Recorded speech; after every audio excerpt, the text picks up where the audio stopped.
Happy Easter, everybody. Yeah, happy Easter, everybody. I can't make it rain right now. That was a good I don't one, have no bro. water next to me. I'll make it rain. That was a good one. Oh, come on. This thing don't never do that one very well. Where's my reactions at? Oh, wrong remote.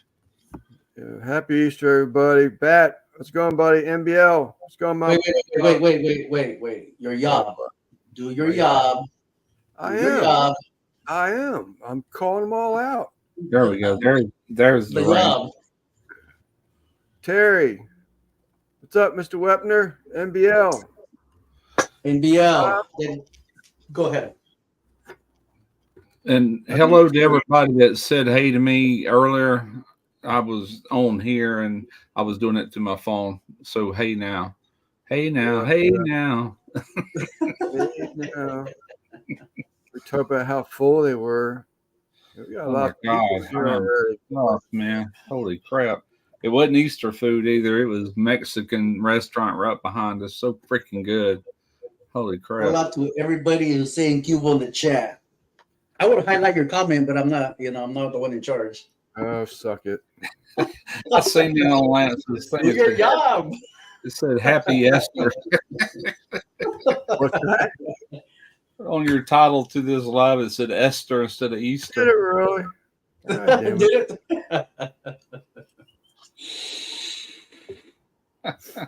I didn't even catch that.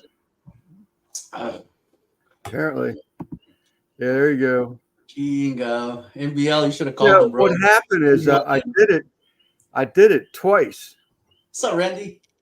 What's up, Randy? Lance has risen.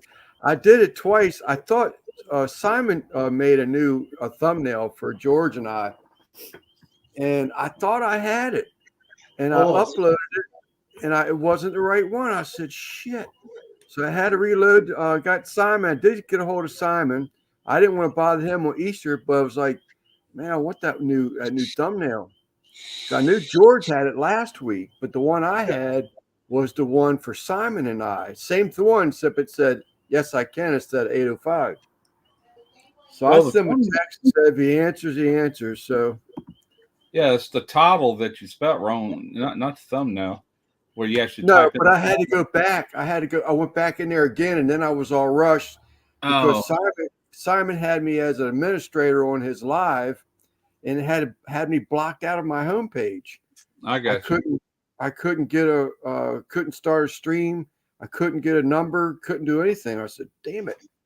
Yeah. So I did everything fast, and I'm just making excuses for not spelling it right. Everybody knows I can't spell anyway. Yeah, Lance. Who was happy? What a fool. I don't know.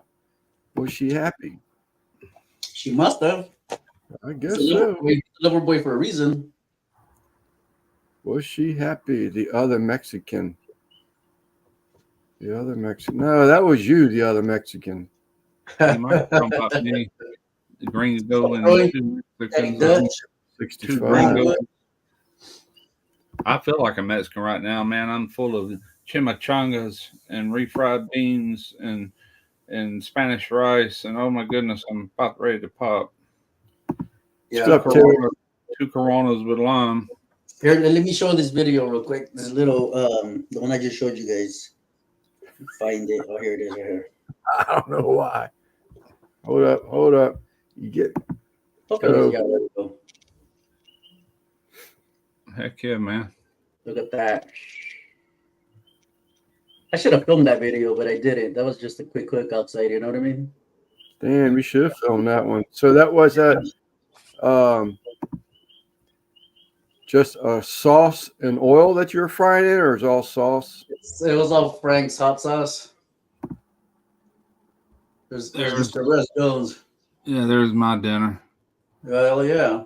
Well, they played a real pretty plate. Let me show you what my wife had. That was her. She wanted a steak salad. That steak was freaking killer. It's like skirt steak or flank or something. It's fun. It was popping with flavor. Holy crap. We show this one real quick, lover boy. Let me back up. Oh, there we go, right there. Look at all those stacks. Yeah, baby. Yeah, man. That was this morning. Is that right? Yeah, you can't go wrong with ribs. Wife came home. Hey, Shayna. What's up, What's up, Sheena? Sheena? Been cooking up like a storm, like crazy. Yeah, we nonstop. talked about it. George and I talked about it and said we'd go ahead and go live maybe just a little hour later Yeah. so that we can boot the families out the door and still get here on time. Limón, que sí. Simón Limón. Canadian Family Life. I ain't seen you around for a while. Happy Easter, working in the background. Got you on the TV. Canadian Family Life, hello. I don't want to say Happy Easter because I think nowadays you might offend somebody. Happy Easter. Happy Easter. Yeah, happy Easter, happy Easter, happy Easter, happy Easter, happy Easter. You got to remember whose life this is. Shit. That's it. Easter, damn it. Yeah, this is why we have our lives. Shit. Stop. Try to say happy Easter 4 or 5 times in a row. I was about to lose it there. What's up, Chris? Stop talking me. Yeah, shit. What's wrong with Alexander, you do that just to make me happy, make me feel better. Stop stalking me. What's up, Judge? Oh, there's Judge. I didn't even see him. What's up, Judge? What's up, Chris? Now I feel like I gotta go back and change the damn spelling in the title. I didn't catch that. You can change it later. I was just trying to get out of there and get it going. I still had to get steaks cooked tonight out on the grill and got them. They were bomb, I man. wouldn't change it. That's classic Lance right there, man.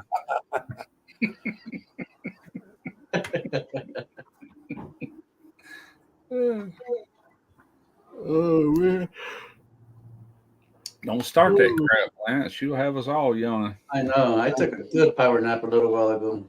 You'll put your child to sleep. Yeah.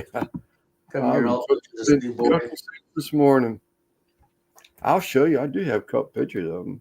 I was so tired yesterday because I didn't go to bed at like 1 o'clock in the a.m. and my wife had to get up and open up the store yesterday where she worked. So she got up at like 5 o'clock and I got up to feed and I just stayed up.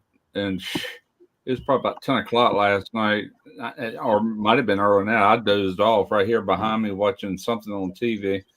And I woke up like 11 o'clock. My neck was in one heck of a bind. Oh, crap. So I hate that, bro. Yeah. Slept late. She was in the Bible land, but we don't celebrate her. Must be in Amish. Yeah. There's that, that's what I call breakfast bites. Just made them things. I think they're going to be great. You know, I know they are. You haven't tried them yet, Lance? Yeah. Oh, yeah. How are they? They're excellent. They're excellent. I've never seen anything like that before. Is that on a Ritz cracker or what am I looking at? The ones on the left. That's the cupcake, aluminum foil cupcake tins I put in there. They can find the picture. I got you. Okay. Yeah. You got bacon wrapped around there, right? Yeah, there's 4 pieces or bacon going in there crisscrossed. Nice. And I put the filling in them. Huh. That's after I took them out of the cupcake thing to let them set up. Brother. Heck yeah. Them things Yeah, they look great, Lance. What's up, Tom's Food Factory? I seen you there earlier. They're so good. Heads up, Stephen. Don't look at Craig's Facebook page. Why, yes, Poblanos? No, he went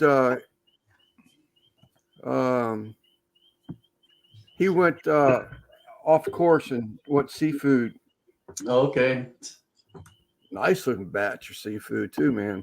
Oh yeah, Stephen. He's just like Mike Nackman. Every time I post something with seafood, they got to let me know that they're allergic to it. I'm like, I know this already. Oh man. I'm so full. Actually, Mike said something on my last video. What I do? I did them shrimp crunch wraps, And he was like, "Those look delicious. I would like them." I said, "You don't like shrimp, or you can't eat shrimp?" He said, "Yeah, I can." He goes, "I just never had it much until recently, and I really like it." I'm like, "Okay, all right." Nice, very nice. Yeah, them things turn out pretty damn good, Bat. The only way you can vacuum seal them, and I think I got this from somebody, and it may have been rough for that matter. I put them in the freezer and partially froze them before I put them in a vacuum bag and pull a vacuum on them, because I mean, it's just the wife and I. There's 14 of them there was left, and they'll last me 7 breakfasts easy, maybe 6. What's up, Mike? Happy Easter, brother. Oh, happy Lazy. Easter, everybody. Yeah, happy Easter, man. What's up, Mike? Happy Easter, buddy.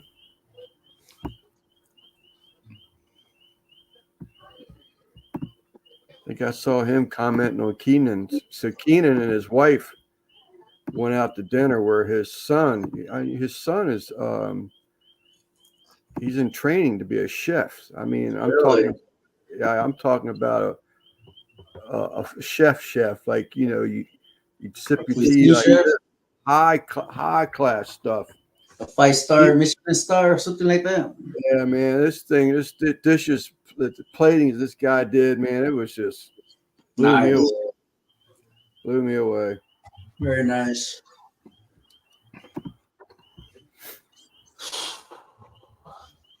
It'd be cool if Keenan came in here and talked about it some, but man, it looked good. It looked good. I asked Keenan, I said, damn, I replied to his comment. I said, man, that's one of those use your knife and fork and napkin in your lap type meals.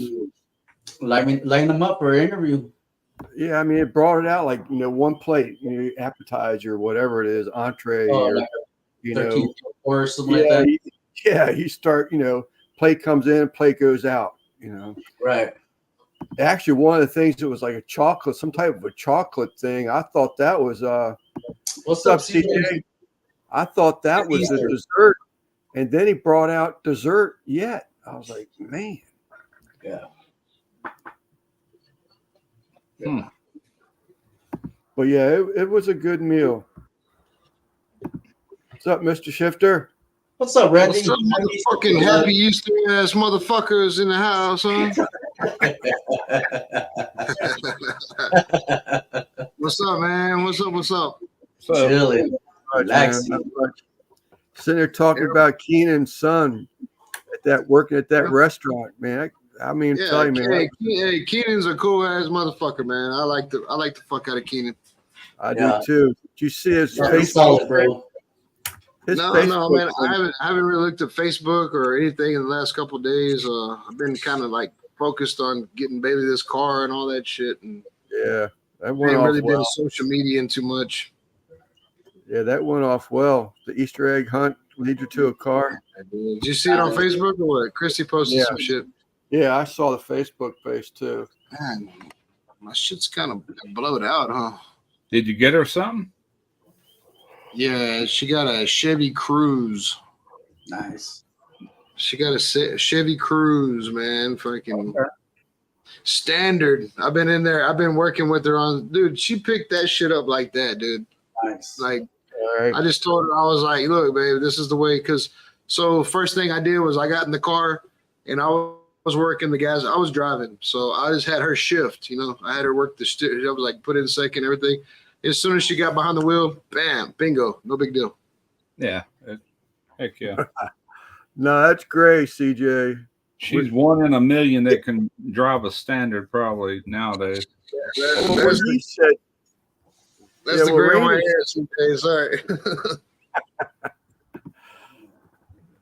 What he was talking about, the light. Yeah, it's just the light. That's what Randy said. Motherfuckers. What Randy was saying that he thought may have been a little easy for Bailey because she's 4-wheeler. Yeah. So she's used to that clutch on a 4-wheeler, but it takes a time. I mean, here and on the foot, it's two different things, you know. So getting out of first, when she puts it in first from like a stop sign or something, she's still got to learn how to feather that clutch and that gas pedal just right. You know what I mean? Yeah. Yeah. It's different than just dumping the fucking clutch on a four-wheeler and getting on it, Yeah. Right. But she got the hang of it. Yeah. She got the hang of it, man. Like I said, that's like today, dude. I'm a proud dad. Watching her sit in the passenger side, I let her drive me to the store to buy some beer, and sitting in the passenger side, watching her doing it without having to even tell her nothing. Dude, it's like watching a kid learn how to ride a bike for the first time. I'm like, baby, do you not understand? I was like, you don't understand. Like, you know how to drive this car? You can drive everything: a tractor, an 18-wheeler, fucking everything. Once you learn how to figure out a standard, you're done. You can drive anything. The hardest part, and once you learn it. That's putting the clutch in and shifting correctly. And once they got that, they got it, and they'll never forget it. So there's a big ass hill over here. It goes to like a gully. It's got a bridge. It's a big ass hill. And I told her, I was like, stop in the middle of that hill. I want you to stop. And she stopped. There was no cars coming or anything. I was like, put it in neutral and come to a complete stop. I was like, now what are you going to do? I made her put it in first. And of course, at first she rolled backwards. I was like, like, get on that clutch, like figure out that friction point of that clutch. You know what I mean? And she picked, first time. She didn't stall, nothing. I was like, there she is. She's definitely cut from the same cloth as I am. That's cool. Heck yeah. Did y'all see the car? Did y'all see the car on fucking Discord, Lance? I did. Yeah, I did. I saw that. And it's a clean looking car. So what was the ceramic coat? Is that like a wax or something? Yeah, that's ceramic coat, man. That's something else. That's it puts a ceramic coating on your paint. Like it stops rock chips, stops water spots from rain and shit. Some people charge $400 or $500 for that shit. Wesley does it, so he did it. He did it to her car last night. Is that right? Okay. I was going to ask you, when do you apply it? After, even if you got a clear coat or something like that, you just put it right on top of it, or? So what you do is you wash the car and then you clay bar the whole car. You use a clay bar, get all the imperfections, all the sand and all the dirt and shit off there, and then you apply that ceramic coat. Huh? Never heard of it. Never done. My truck's done. I've done my truck. I've done my boat. I did my motorcycle I sold. Once you get it done, is it you understand? Spray gun? No, like I'll show you. Or is it something you wipe on? I don't know. He said something about it last night. I've heard about it, but I don't know what it is. Yeah, this is it. It's like a clear liquid. Fucking Carbon Forest, Chemical Brothers. What do you do? Just wipe it on? Yeah, you do 1 foot little areas, and you got like a special applicator pad, and you put it on there, and you wipe it in 2 directions. You do it in 1 foot sections.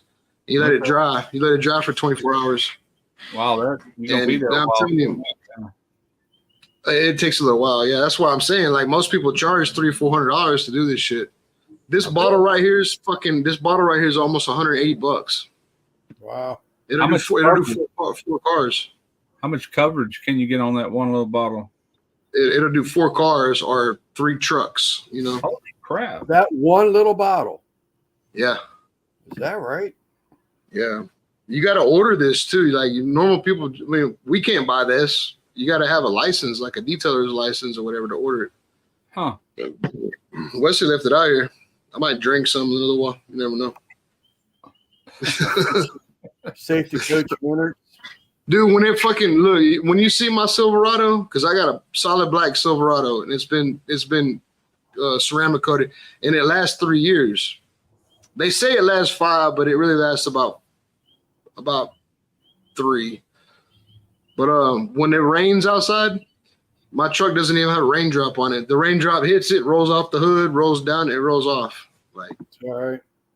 Yeah, it's fucking pretty bad. For that little bottle to do that many vehicles, so you must dilute it with something or something. No. Use like it got a little applicator pad, and you put like 2 drops on there, and that covers that 1 foot. and you put like 2 more drops on there, and then you do the other one, and you know. Okay. When it goes on it. Are you like not trying to overlap? So are you trying to like do one whole streak, one whole pass? It all depends on who you're using to do the, to do it. Yeah. So Wesley, he did a good job, but he's done my truck, he did my motorcycle. But like I said, I mean, once it hardens, it's a hardened coat. It's a ceramic coating on top of the paint. So, like, if you was to take a handful of fucking BBs or shoot it with like a pellet gun or something, like you can dent the paint. This shit is ceramic on top of the paint. So, like rock chips, all that shit. But dust doesn't stick to cars. But it's clear. It's clear. Yeah. Okay. Huh. What's it called? Ceramico? Ceramic coat. Yeah, this stuff right here is called Carbon Force. Look it up right now. It's by chemical guys. It's called Carbon Force. And you'll see it's like 100. Look up Carbon Force. What is the price you're seeing on Google, Russ? I think it's like $150 a bottle. Carbon Force ceramic coat. $149. Oh, $150 for this little bottle. To your family. I can get it on Amazon for $139.99. Holy crap. Yeah, that's probably where Wesley got it at. Like I said, you want to make sure the lid's tight on there, because if this bitch spills, you just spilt a bunch of money. Well, you can buy it from Amazon, so that means anybody can buy it then. Oh, yeah, you can. So, okay, what I was saying that you have to have a dealer's license for or whatever. That's the actual the ceramic coat product. You have to go to California and get trained, and then they give you a license to buy the. This is chemical. That's probably if you're doing somebody else's car other than your own or something, maybe, huh? So look, I'm telling you, whenever like COVID hit in our company, we worked for Element. Whenever Element let everybody go, yeah. Like 3 of my buddies went to go work at this detailing shop. That's Wesley's one of them, and they're doing Maseratis, they're doing Ferraris. I mean, like high end fucking cars, because these people buy them and they want that ceramic coat. I think the one you have to have a license for is called Ceramic Pro. Huh. But this is like you could buy this one off Amazon, but it's still, $150. Yeah, that's still expensive for a little bottle of something. There you go. Yeah, that shit. Hey, I was sold. I was sold immediately as soon as I seen the end result, because I was like, I'm not gonna pay you fucking $500 to put a clear liquid on my truck. As soon as I seen the end results, I was like, dude, I'll never own another car without having this put on there. Yeah. Simon sent me a picture of it. So. Yep. There you go. See, that's a little applicator pad, that little fucking square. Okay. Yeah. But you got to make sure the fucking car is completely clean. So you want to do a clay bar. You use that clay bar on it before you do that. Do all the color correction and shit. Then he followed up with a pointing finger. Yeah. You know what? We need to fucking get a GoFundMe together, and we need to fucking ceramic coat Simon's wheelchair.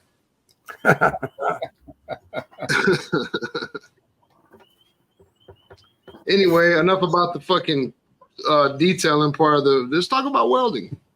Hey, I learned stuff in welding talks. I just bought a new welding cart yesterday, and my new welder. I've seen it on Facebook. I saw that. So what about a welder coming tomorrow? I got a welder coming tomorrow. Finally, after watching 1,000 videos on Everlast welders and this brand and that brand, and I finally said, let me watch some Prime Weld videos on that Prime Weld. They're out of New Jersey, and got to watching that. Man, there was people comparing it with, like, I forget which model Lincoln, but it's like a $2,500 Lincoln, and man, I was super impressed with it. It's got the high frequency. It'll do aluminum. It's a TIG welder. It'll do stick and TIG, and for the price point is like not even $1,000 with tax and all. Is just under $1,000, and I'm like, that's what I want. Right. What's it called, Russ? What's it called, Russ? It's a Prime Weld 225X TIG welder. That's what I went with. I can't afford no $10,000 Miller. You know, it's just out of the question. Yeah. I can't afford a $5,000 Miller. So, I got a Miller. Yeah, I got a Miller 225, but I bought it used, so I didn't pay the fucking full price for it. Right. What about? God knows I've welded on enough of them, but or with enough of them. But I think this will do everything. My buddy Robert just came earlier, and he called me. He said, "Hey, Amazon's on their way." He goes, "Go outside." It was him. This guy owns all these old antique and classic cars and stuff. He pulls up in this old 1973 station wagon. I don't forget what kind it was, and it had like a pipe rack on it, you know, that came with it. And he goes, "Come over here." It was 1.5 inch square pipe, square tubing, 1/8 inch thick. He goes, "I got 10 of these. I bought a couple years ago. I'm bringing you 4 of them just to do whatever with." I went, "Hell yeah." So he knew I was looking for some metal and stuff to start kind of collecting. These are full lengths, 4 of them. And I already know what I'm going to do with some of it. But is square tubing, Russ? Square tubing, yeah. Yeah, yep. I got like 2 30-foot sticks over there.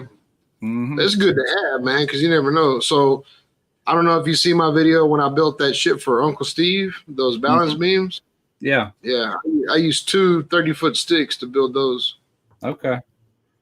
That's square tubing's good to have in your scrap pile. Oh yeah, these are full length too. Well, I'll say full length. They're only like 10 foot long, but there's 4 of them, so I got about 40 foot. And I'm like, hell yeah, man. Anything else you can? I know him. He'll hook me up with all kind of stuff. He's a wheeler dealer, man. When it comes to mainly automobiles, you know, he's got a bunch of old classic and antique cars. He takes that cruising the coast real serious every year. But he sent me a picture earlier. He's wanting to cut the back ends off of some of the front ends to make like car furniture. And he sent me a picture earlier. Let me see if I can find it. This is stuff. He owns an old yard over here. Here's 2 of them. Here's 2 of these cars, or at least the front of that one. I mean, some old stuff. There's one of them. No, he's gonna build like sofas and shit, or what? Yeah, make sofas out of them. And one of his best friends is an auto body guy, painter and all. And then I think he wants to take the back end off that old. That looks like an old. What do you? Oh, Nomad. No kidding. You gonna cut up that old Nomad?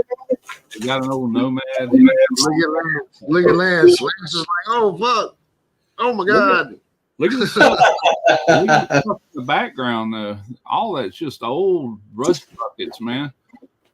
But man, Nomad wagons are badass, man. But they cost so much money to fix them up. Oh, he's not wanting to fix them up. He's just wanting to take certain parts. He wants to make a bar.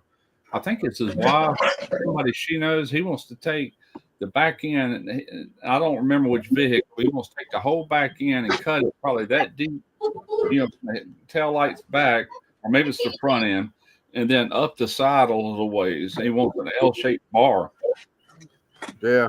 And, I'm gonna do all the welding for him and everything. I'm gonna make videos out of it for that other channel. And then once he gets it complete, he'll take it to David Lee and get it blasted and painted, and any body work has to be done. Then I guess he'll take the seats out of that original car and get them reupholstered. Most of those are like 2-tones and stuff, you know. Yeah, I've seen them do that, make benches and stuff out of them, you know, seating for inside the house or the deck or something like that. It's like a little love seat or something that they make out of it. Man, this is fucking, he's talking about Amish people making fucking sofas and shit. He's got to know that, though, man. That's money right there. They're very he sold all of them, but he kept that 1 yard right up the road here. But he had 4 towing places all under one company named Coastal Towing, and he sold out to another company, but he kept that 1 yard as part of the deal. And, that's for them old cars. I mean, a ton of cars out there, not just them. George, yes, sir. What are you looking at on that phone, man? Leave that pussy alone, man. Leave that pussy alone, man. I was watching my TikTok. Yeah, right. My ass. You over there looking at hoes.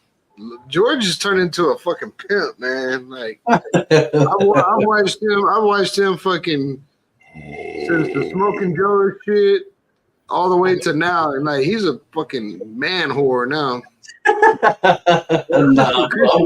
Christy came out here earlier when we were watching your video earlier, and watching you cook ribs and shit on that Z Grills. That's right. She asked me. She said, "Can you believe that George is over 6 foot tall?" I was like, "Yeah, he's a fucking pimp." George is doing his job. I got to run 240 volts to my garage. This is 120 or 240. I don't want to run off 120, but I already bought a 50 amp breaker. Make sure it would fit in my box outside where the meter base is. It's the main breaker panel, and I got a receptacle. I just got to go get the freaking wire. I need 70 foot of 6 gauge. Fucking like, Papi Chulo. That's what we're gonna start calling George. Change that 805 barbecue jumpy to Papi Chulo. Papi Chulo, huh? That game. What's the game Simon's talking about? Oh, the Super Chat game. Yeah, let's play it. Last time he did it, I got $20-some, I think it was. Yeah, that freaking cable's expensive, man. Golly. Romex is fucking expensive for no reason, then. I got to get UFB cable because part of it's going to go outside the house. I'm going to run it all across the attic and drop it down in the garage. And you can't just buy 70 foot. I mean, I guess you can, but they sell it in 100-foot rolls. But, man, it's like what I was looking at the other day. I think it was 100 foot. It might have been 125. It was like $379. It's like, son of a gun. I ain't paying that much. Yeah. I'll look on somewhere. And I had to go ahead, Russ. I'm sorry. I didn't mean to interrupt you. No, I'm just saying that's what I got to wait on before I can even fire the welder up. I got to get that wiring ran, you know. When we redid the kitchen last year, remember we redid our kitchen and I bought that new stove and everything. And so I had to run a 30 amp breaker off the breaker box all the way across the house with 220 fucking Romex. That shit ate my lunch, man. It will. I guarantee you. That's crazy. And I need 6.2. I don't need 8.2 and I don't need 10.2. I need 6.2. I got a 50 amp breaker. That's what it recommends, 50 amp circuit. I'm like, and if you run off 120, they want a 30 amp circuit. I'm like, nobody has a 30 amp 120. That means you'd have to, if you run off 120, you got to run a dedicated circuit just for that weld machine at 30 amps. There it is. That's a real Papi Chulo right there. Pucker up those lips. Pucker them up. I can't even see y'all no more. I done kissed the screen of my computer so much. I don't think I'll be. Do a video like that, bro. You go viral. I don't know this, but I don't think they make a receptacle 120 volt that's rated at 30 amps. I got my garage here. So my garage out here, I have fucking 3 30 amp breakers, and I got one for my plasma torch, one for my welder, and one for my air compressor. But 110 volt? Hell no, fucking 240. Yeah, he's saying 110, 30 amps. If you run off 120 volts, 30 amp circuit, but I've never seen a 30 amp receptacle. I'm not saying they don't make it. That's 20 amp. That's household stuff right there, 20 amp. And they also got 15 amps, so you got to be careful when you go buy one of these receptacles. That's a heavy duty I'm one. about to say, Russ, you got to be careful doing that shit, dude. You're going to fucking start a fire, dude. I don't know what the hell I'm doing. I ain't starting no fire. I'm doing it right. But I'm saying you run fucking 30 amp 220 to a 110 outlet. No, the machine can run off a 120 or 240. They recommend if you're running on 120 to use a 30 amp circuit. That means wire and everything. And what I'm saying is I've never seen a 30 amp 120 volt receptacle. I'm not saying they don't make them. It's just you're not going to go to Lowe's. You might can order a special thing, but I'm not even worried about that. I'm running 240. I don't want to run on 120 because let me see. You can't get the full potential of the machine unless you run at 240 volts and get the full 225 amps available. Not that I would ever need near that, but still I want it available, you know. What's up, Guggen? What's up, Look, Dugan? No, I'm running 6 gauge, man. That stuff's good. Really, depending on which cable you get, depends on the temperature rating. But if you get that 90 centigrade, I think it's good up to 65 amps. But even the cheaper grade is 55 amps, and all I'm running is 50 amp circuit. So I'll be good. I guess Simon's going to play the game no matter what. Thank you, Simon. So what I was gonna buy this fucking for $500. I was gonna buy this Flex Tech Lincoln Electric fucking Flex Tech 450 for $500. I knew somebody that had one, and he was gonna sell it to me, and I was gonna buy it because that's a badass fucking machine. But yeah, I would have had to upgrade from the pole. I had to because I don't have fucking I don't have the power to push that motherfucker. I don't have 350 4-phase, or 3-phase. Right. Yeah, our shrimp boat, our sailboat had certain cables for dock power. It was 120 volts, but they had them kind of go and you lock in. It didn't have a receptacle like that. The boat did, but the shore power coming in was special. Do your job, lover boy. That's what I was gonna get, a Flex Tech 450 Lincoln. Okay. Fucking $500, dude. This dude had it.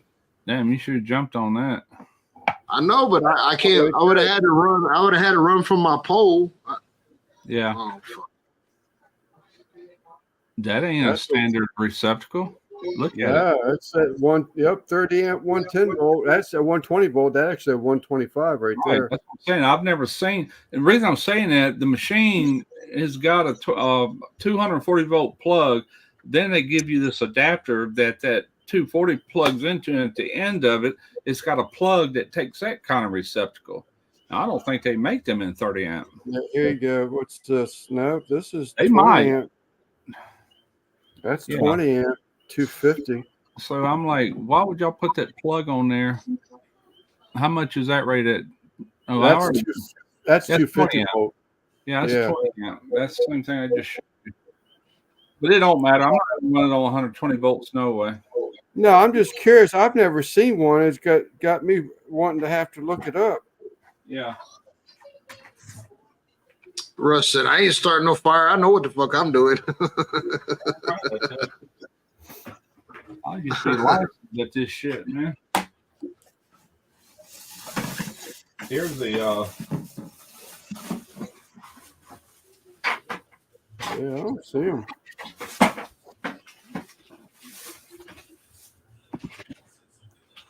there's the welding. There's a 240 volt receptacle. I've already bought it. I've got the box. That's what I have. What's up, Josh? Over here. What's up, David? I bought that when I bought the 50 amp breaker. This 50 amp. Yeah, 50 amp, 250 volt. What up? Somewhere up there. Yeah, 50 amp, 250 volt. Yeah.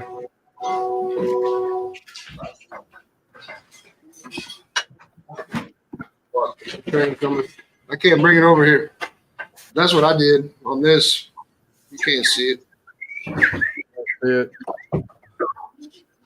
That's a 240. I got an extension cord on there, fucking plug. Yeah. That's what I use for this Miller 225. I got one for my plasma torch too. I still got to pick up a cover though. I just got a box to mount that in. Then I got to get probably a metal cover for it. I just mounted the box to a piece of fucking 2x4, and it's a portable plug. You know what I mean? I can stretch that motherfucker all the way to the back door of my house. Go weld over there with my machine if I want to. But my first plan was to come right out of the meter base where that main panel is up under it, and drop straight out the bottom, put my breaker in there, and come straight out the bottom with a receptacle in a box, a weatherproof box, then have like 100-foot extension cord going all the way around to my garage. But man, that's more expensive than just buying a cable to run across the attic. I said, screw it, I'm gonna direct wire it. that needs power 240 in there anyway. Yeah, I was on a job site. And we had probably 250 foot of what is it, 4-aught, fucking the big 225 cable, the big black. That's big. 4-aught's really big. Yeah. 4-aught, and then they disconnected all of our equipment, and they just left it on a pallet coiled up out there. So I took it, and so I have enough cable to run my welding machine all the way to the back of my house, and I have enough room to run my plasma all the way out to the street over here. Like I got a lot of cable. Yeah, and that's all I did. I put receptacles on the end of them. So the further you got to go, the bigger you need because the voltage drop. You know, right? That 6 gauge do me just fine in 70 foot. I think at 100 foot you got to drop. You got to go down to the next size, the bigger size. So I had all that shit coiled up. I had it all coiled up because I didn't need all that. I didn't need all that room whenever I was building my barbecue pit, and I'd be in here grinding and shit. And dude, like at the end of the night, when I was done, you'd see all the metal particles starting to accumulate on that coil. You know what I mean? Because all the induction, all the magnetic induction that shit was drawing a lot of power. Yeah. Yeah, absolutely. We used to do that years ago at shipyard. We'd coil our welding lead up like that, and somebody go over there and start welding. And you could take a welding rod and stick it right in the middle of that coiled up cable, stick straight up. You ever done that? Yeah. Have you ever wrapped your leads? Have you ever wrapped your ground around a pipe to draw the magnetism out of it? Yep, absolutely. That's same shit. Those little bastards. Lance, have you ever wrapped your lead around a pipe? No, I can't say I have.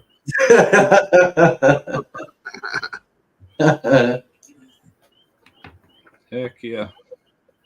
Well, the love for backyard birds. I misread that. They were quiet today when it was raining. Well, it was raining all day, but they were really quiet. I was like, what the hell? What, your lovebirds? Your lovebirds, George? Fuck, let me put it on. They're my grandma's. Train. My children, my girls had them. Those Peach face. fucking birds don't shut up, bro. Piss me off when I'm doing my videos. How many people noticed what brand chicken 805 used in his cook the other day? Just saying. What was the what? What brand was that chicken that you used in your cook the other day? Just saying. Anybody in the chat know? No, that's why I just asked the question just now. Oh, okay, I got you. That was Watch out. MBL. I got a yeah, he caught it. I got a couple of Coronas to get rid of. No, yeah, it's all good. Lovebirds. It was he was cooking in his backyard, and his grandma has lovebirds outside. Oh man, what's fucking lovebird taste like, George? Tastes fantastic. Geeky duck. First name. Yeah, hey, bother me. Rosie. Nah, hey, can we talk about fucking? Can we fucking do a recap on Chuck and Hammy's live the other night? I didn't watch it. Yeah, I'd like to hear about it. Yeah, that was something serious there. I thought we got down. I thought we talked about some bullshit and everything. I was sitting right here with Christy's dad watching that shit. He's from Prince Edward Island, and Hammy's like from north of there. And it was getting kind of funny. It was really funny. Fucking right. Chuck needs to do more lives. That's all I gotta say, because that shit was entertaining as shit. I saw a live with him and Hammy. It's been months ago, and he did everything but come out and say, "I'm moving to Canada," or "You're moving to Maryland." That motherfucker was straight up with her. He was like, "I want to fuck." Chuck said that? Yeah. Chuck was like, "I will fuck." Chuck was like, "I will peep in your window all night long. I'll stand on the back porch. I'll stand on the back porch and be a predator. No way. He did that? Damn. Yeah, it was fun. It was fun to watch. It was fun to watch. Chuck ain't had that. Yeah, Chuck ain't had that much testosterone since he was 18 years old. Oh my god. I was watching that shit. I was like, damn, this dude is about to stand up and jerk his dick on camera.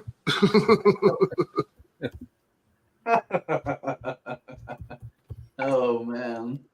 Y'all didn't watch it? Was I fucking watching it or what? No, I was in and out on it. I didn't watch the whole thing. Yeah. Fuck. I didn't watch it. I wish I could fucking.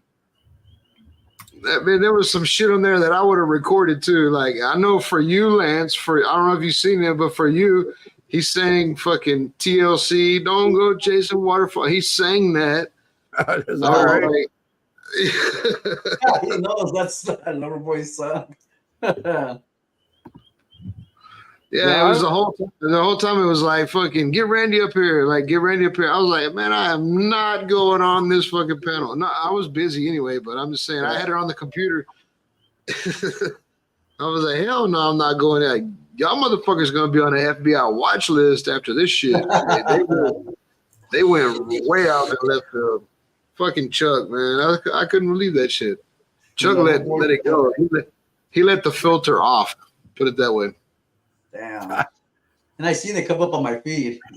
Yeah, he had been drinking, and when he's drinking, he don't have a filter at all. I'm pretty sure Hammy didn't have no filter that night either. I don't know what the fuck going on. No, I was waiting for what she always refers to her husband as Mr. Moon. Yeah, I was waiting for him to come around the corner or something there for a while. I was like, that was the first time I saw them talking. I was like, damn, this is a long distance love affair here. Them motherfuckers went live for a long time too. I looked at it later on. It was like 4 hours long or fucking something like that. Doors to Cat. That's a new channel. It was Chuck Niners Nation barbecue. His live. He went live. Was it Friday night? And about an hour into it, Hammy came on from Canada. She came on his live.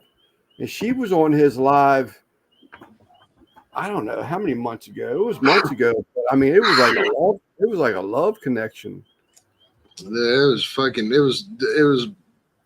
it made my stomach turn. They talked about They talked about some butthole stuff. They talked about waffle knots and fucking goddamn. They talked about some weird shit, taking shits and farting and fucking. I was like, man, these motherfuckers here. Me and Chrissy's dad were watching it. Like, there was other things going on YouTube I could have been watching, but I was like, nah, I gotta watch this. My buddy Chuck right here. I seen that in my feed. I never clicked on it. I was busy doing other shit. But after a little while, like Chrissy's dad was like, "This is your friend?" Like, Chuck? I was like, "What? Yeah, he's my friend, but I don't encourage nothing he's saying." If Chuck is lurking right now, come on the panel and defend yourself, because that motherfucker there, he had. I don't know. They were talking about, because both of them been on the Shifter show before, and we had fun. You know what I mean? Yeah. But she was getting a little fucking outrageous on that panel. And then the next morning, I look at Facebook, and Hammy's talking about she broke her glasses. I was like, I don't even want to know what the fuck I missed.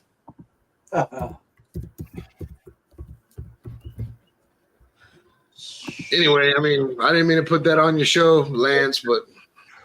Good, Lance. You got another Canadian woman. I was curious if I was the only one. Yeah, like I said, I was doing something and I seen that thumbnail, that live, but I never even clicked in on it. Yeah, me too. Yeah, you're right, Guggen. When I say a fucking live is outrageous, that shit was really live. I needed him to. The Shifter show didn't have nothing on that live, huh? None of that. Hey, Nicole. Thump, you got this dude right here, Guggen. He fishes. Randy, the gray hair guy, the bib overalls. He's a fisherman. Fuck you. Just the light. That's like Hey, Randy, that was a good comeback, dude. Fuck my you. beard is just light, but then the light's coming off the beard. What? Just a fucking lie, dude. Yeah. That was fast, man. Fucking lie. And then you got Russ. My hair is brown, there, motherfucker. Look, you know how I can prove it is my Ford Ranger behind me is black, and look at it, it looks white. This is the light. Yeah, this guy right here, I saw him on his lunch break. He's eating scorpion peppers out of a bag. That's his lunch break. Damn, bro. Damn. Yeah. And I'm talking about biting into them. Yeah, that's fucked up. Reapers. No way. I like my spicy food, but I don't know about that spicy. We was at that Mexican place earlier, and their salsa and all is good. But I said, I said most Mexican places have in the bag, you have to ask for it. Usually have a really hot salsa. And they did. They brought me out a little cup. I poured that all over my chimichangas, man, and my beans and my rice. Heck yeah. Good heat level. Yep, my Ford Ranger needs a little lotion on its elbows. It's grown gray hair. Motherfucker, it's just like me. It's the light. It's the light. We're both It's black. light, all right. It's reflecting off of Randy's gray hair. Dude, I am African American. This the light. George, before I forget, I saw NBL talk about Little Chef. He did when you stepped away. Yeah. Thank you for being part of that email thing. Yeah, I seen the email. I was busy last week, bro. I was slammed with work, man. It was just crazy. I didn't know if you were reading it or what you were doing. No, I did wish him a happy birthday. I texted him, wished him a happy birthday. Yeah, last week was fucking 14s, 15s every day, bro. It was just. Well, I agree that metabolism with the man, I'm gonna forget now just because I'm trying. What's the rating on what do they call that rating on peppers? Capsaicin. Yeah. So the capsaicin is actually is good for your heart too. It is. Yeah. I don't know what does it do. Make it pump. So is fucking getting shot at. When somebody shoots at you and your heart beats real fast and you get away, that's good for you too. You want to go be in Scovilles. There you go. Yeah, that's the heat raiser. I was thinking capsaicin. It's the capsaicin that's good for your heart. Capsaicin, yeah. I eat hot stuff probably 4 days out of 7. Yeah. Water. I'll stick with water. Not extreme. I like spicy shit too. That shit that I won from Al. Remember when Al Lunacy did that fucking thing and he gave away that green sauce that was in that bottle? Yeah, you won that, didn't you? I won that. I got that in the house, man. Hey, I put that shit on my breakfast tacos all the time. It's got some capsaicin. It's got some Scoville units in it. It's pretty fucking good. Yeah. It's a green sauce, but it's kind of spicy. I like it. For all y'all haters that thought that Al and I were cheating in that game last Tuesday, bam. Yeah. Al told me about that. He said he rigged that up for you. Because you were supposed to give him some shirts. He did not. Yeah, I wouldn't have wanted it if he did. He emailed Somebody me. gifted that to you that was in the race too. Yeah, Rick actually, he won it. Rick, yeah. He gifted it to me because he has so many of them. So You got to pull that little plastic off that screen. Lance. yeah, I haven't even pulled the Hey, this motherfucker had the highest number with nothing to go down. Like you either hit his number or not, and they hit your fucking number, Lance. I know it. Yeah, they hit your number. Like you had the most chance of anybody to win, and you still fucking lost. And somebody gave you that. You take that thing and grab it with 2 fingers and put it in your ass.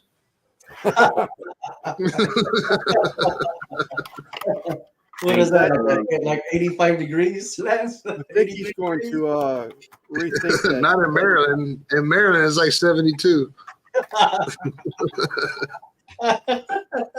She's going live again. I think he's going to rethink that contest. I agree, man. 36 shouldn't be a safe number because the first one picks 36 is going to win all the time. Yeah, but the thing about it was like when I started watching that shit and I started seeing the duplicate numbers, like you're already starting to get duplicates. Like that game is not set up to be last man standing. You know what I mean? Right. It was a spinning wheel with your name on it. Like a spinning wheel. Right. That's last man standing type shit. Yeah. But I'll figure it out. He'll figure it out. Fuck, he's doing better AI and all that shit than any of us right now. Totally, MBL. Yeah, I it think, is a Mexican thing. I think Simon was actually talking about looking at that thing and maybe refiguring it or something. Yeah, they'll figure it out. Hey, trust me, my Mexican brothers, they're gonna figure that shit out. Oh shit. Well, hell We yeah. ain't gotta worry. We ain't gotta worry about that shit for too long anyway, because pretty soon this fucking they're gonna kill this fucking red heifer in Israel, and it's gonna go down, bro. I'm telling you, they're gonna kill this red heifer. They're gonna knock the fucking roof off of the synagogue and fucking all that shit. I don't know if y'all are aware of this, but I there's some haven't shit been going. watching what's going on. Yeah, let's do it. So they got fucking 5 red heifers that got sent to Israel. 5 red heifers. Red heifers. Solid red. No. Huh? What is that, Randy? Red heifers. What is that? A cow? That's a fucking red cow. Yeah. They got 5 of them. They got sent to fucking Israel. 2 of them died already, but they still got 3. So if these Jews go on the mountain of olives, I think it's the olive mountain or whatever the fuck it's called, and they sacrifice, this is going to be the first time. Yeah, this is going to be the first time, and since Jesus has died, that they're going to have a fucking sacrifice on there, and they're going to build a temple, be the 3rd temple. It's fucking crazy, bro. I've been researching this shit. Really? I've been watching like a lot of videos on it, dude. I'm telling you, it's going to be. So the reason why the Hamas invaded Israel in the first place is because of the presence of the fucking red heifers. And they were bought from Texas. That's the fucked up part about it. What's up, As soon as they got there, they were like, we need to do something. So anyway, blase, fucking red cows are over there. And then now we got the fucking the eclipse. The eclipse is gonna happen. Every time the eclipse happens, all these fucking people always act all crazy anyway. Well, they're saying, I don't know if it's just part of the country or all of it. Tarina couldn't really say, but she was watching something and was reading it to me. They said to stock up on water and food and toilet paper because there could be some solar flares or something knocking out cell service and potentially worse. So I'm gonna send you the video, Russ. So you know what I'm talking about. Yeah, Randy, I like to check that out. So how did the 3 heifers already die? Someone killed them? I don't know. I don't fucking know. I put it in Discord. Did you not watch it? Okay, I'll look for it in Discord then. Yeah, I put I'll send it again. Depends on how they were shipped and everything. It could just freak them out or enough to die. I don't know. I don't fully get the whole meaning behind all that. Yeah, me neither. I haven't kept up on Christ was the ultimate sacrifice. They still have 3. So why would they go back to sacrificing any animal? A ram? That's or what I'm saying. Well, that's the big thing is so I want to send you the video so you can see it, but I don't want to get too biblical on this because I'm not biblical. I don't fuck with religion anyway, but I'm telling you, this shit's fucking crazy. Yeah, definitely, man. Jesus was supposed to be the ultimate sacrifice. Jesus was supposed to be the ultimate sacrifice, and there shouldn't be no more sacrifices after him because he died for everybody's sin, right? That's right. It took a perfect man to wipe away another perfect man's sin. And now they're gonna fucking sacrifice a cow on the Mount Olive or whatever. Yeah. I gotta find it, man. I gotta find it. Yeah, send it to me. I'll sit there and watch that stuff for hours, man. Yeah, me too. Comment. What's up, Silver Ken? There was a new show on Netflix I started watching. It was about Moses, but I quit watching because it was half narrated with actors. I'm like, no, I wanted to see a drama, like a movie, kind of like the old 10 Commandments movie with Charlton Are you Heston. talking about the Book of Moses on Netflix? Yeah, but it's like Yeah, it's a documentary. I put it on earlier. Yeah, I started watching and then I didn't like it either. Yeah, that's true. The Jewish people don't recognize Christ as Messiah, so they really don't. So I didn't know that. You know, so they those are your homies, right? Lance, those are your homies. Look, I sent it to you. It's 6 minutes long, Russ. So if you want to put it on pause and watch it, now you know what the fuck I'm talking about. George, you want to see it? I'll watch it later. Yeah, send it to me, please. Yeah. Yeah, Thump is a religious person. He's from the fishing community that I've. He's Buddy Brown. He's from Mississippi. Right. But I'm telling you fucking watch that video, dude. It's kind of. Price will take it. Yeah, I watch all his videos. Did that come out today? I haven't been on YouTube much today. No, it came out the other day, but I was watching it and I was like, God damn, like I don't believe in Bibles, I don't believe in God, I don't believe in none of that shit. And I was telling Eric, Chrissy's dad, I was like, man, I'm gonna feel like a dickhead. I'm gonna feel like a real fucking punk if this shit fucking happens. Like the fucking I was just ready to say you might not believe, but at some point in time, you might believe, if we're still around. But that would be fucked up. That would be fucked up if some dude from The Simpsons jumped in my fucking brain and said, "Ha ha," because I'm fucking dead. Because I didn't believe it. And then, like, for the last 15 years, I don't believe in the Bible shit. But because I grew up, in the church, I went to fucking church camp and all that shit. But as I got older, I was like, I'm a little bit too smart for this. This isn't realistic, Yeah. Well, nobody really knows definitely the truth behind all of it or his plan. Well, hey, I'm telling you, watch that shit. I sent you and I sent George the link to it, and it's also in Discord if Lance, if you want to see it. But that red heifer shit, dude, that shit's supposed to happen at Passover, like within the next couple days. Today's Easter. Today's Easter. You're right. Yeah. I don't know. It's crazy. And if he's right, what he's saying, it's gonna affect everybody. It's not just gonna affect, the Jews and the Muslims and everything. If what he's saying is correct, it's basically the fuse that needs to be lit to have World War III, which everybody fucking already knows is on the cusp of happening. Oh, for sure. Wow, and with our fucking in the chat, man, very good.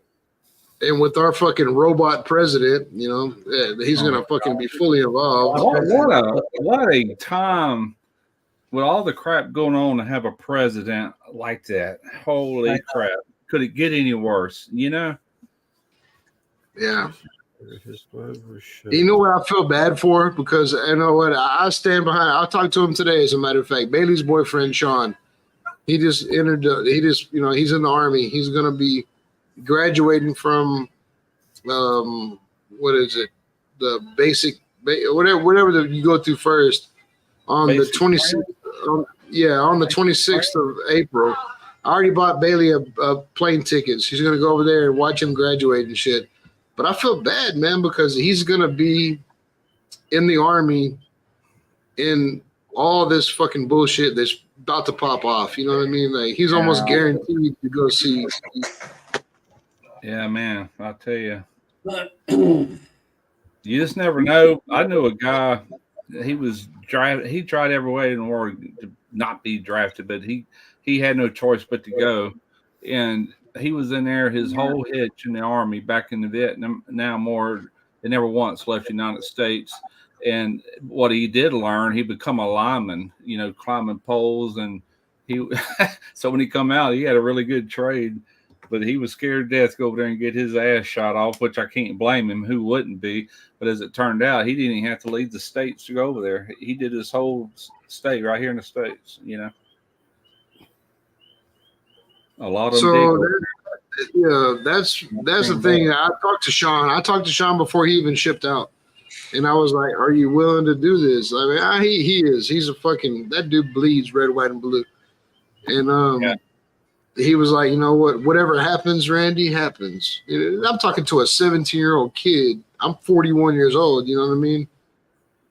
And I'm talking to him. He's like, whatever happens, happens. Like, I don't give a fuck. Like, if they ship me out, whatever they do, like, I'm willing to go. I was like, man, I commend that, because America needs more people like you. I can't do it.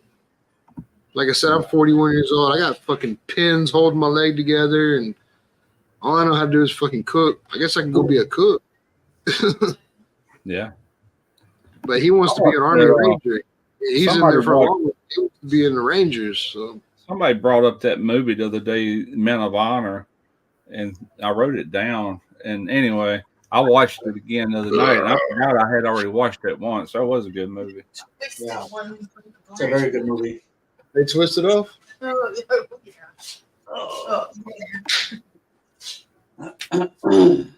Come say hello to our folks. Hey, y'all ate high on the hog today, didn't you, Randy? Sup, fuckers? Kristen followed the mac and cheese and all the proteins cooked. That's all y'all hating hearts. All y'all hating hearts. You're cotton picking hearts, Russ. It's an Astro shirt. You're racist. Christy, I didn't know you was racist. It was a joke. It's Astro. I'm not, though. Oh, my goodness. Yeah. We got teenagers in the swimming pool. The water feels warmer than daylight. We got teenagers in the swimming pool, and like I said, it's Easter, so fucking Bailey's got her little car, and she got her little. She got her little gay buddy over here. Y'all have a Craig hunt. So today it was Easter. Oh, today is Easter, by the way. Anyway, fucking earlier she was like, "Can Hunter come over?" And I was like, yeah, Hunter can come over. I was like, but I don't want to go get him. I was like, let me Uber him over here. And he got on. He was FaceTime with me. He was like, I'm a faggot. I'm not getting in no Uber because he's gay too. So hilarious. We love him. Yeah, he's good. I was like, all right, well then fucking keep your gas at the house and I'll come get you. I remember back when my boys were real small, my wife would always make them an Easter basket. But I would make sure just about every year I'd buy them on. Every year they got one because they cost so cheap, like a little Zebco 202, a little short rod and reel for kids, and throw a little tackle in there because it was getting close to fishing time when Easter hits, And next thing you know, we're going on fishing trips for months. Bailey got a car, so there was no tackle in that. That was pretty good penny right there. And then there were some eggs with cash in them for the littles. So yesterday, Christy went and bought the car, and then I pulled it in the backyard. I pulled it over here, and like I said, Wesley ceramic coated it. But then we went and parked it at my mom's house. My mom was like, I don't know, 500 feet away from me, but around a corner. Across the corner. And so Bailey had in her Easter basket, it was like clue number 1, clue number 2, and she had to like scavenger hunt until she got to clue number 4 where it had the key in there, and she's walking around pushing the button. She's like, y'all disassembled the battery so it wouldn't beep, didn't you? And then Hunter had her convinced that we just bought some random ass fob off of Amazon to trick her with. Yeah. I lowered the tailgate and put everybody in the back of the truck, and I was like, come on, let's go. And I took the long way around to my mom's house. We pulled up, like she could hear the horn honking. She was all happy. You can see it on Facebook. On Facebook, but then she was. Talk about rolling by that. What's up, Rob? Talk about rolling by that Corvette. Yeah. Yeah. Hunter's like, I was so mad. So last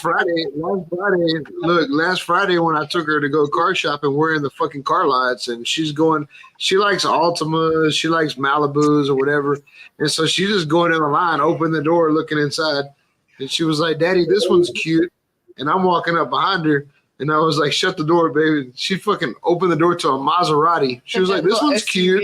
I was like, Holy "I ain't crap. buying you a fucking Maserati."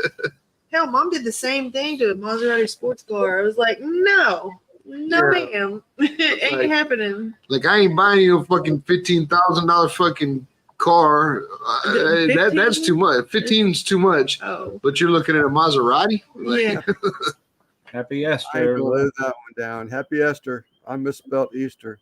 Actually, Easter has something to do with like Esther and the fertile rabbit and all that stuff. I can't remember the details on it, but that's kind of how that name come about. Something to do with 805. When I hear the Yeah. word Esther, I think of two things: Sanford and Son and Esther. Or I think of when I used to do automotive air conditioning, we used this oil. It was called Ester oil to put in these new compressors for like a retrofit from R12 to R134A. I think about my Easter when I hear Esther. I think about my Consuela Esther. She always took care of me when I was a kid. She made me fucking tacos every morning. I loved Esther. Esther Lopez. Esther Lopez. I'm telling you, I was born white, but I turned into a Mexican because I was always raised by Mexicans. I mean, Yeah. true. I guess I probably shouldn't say that, like Mexican.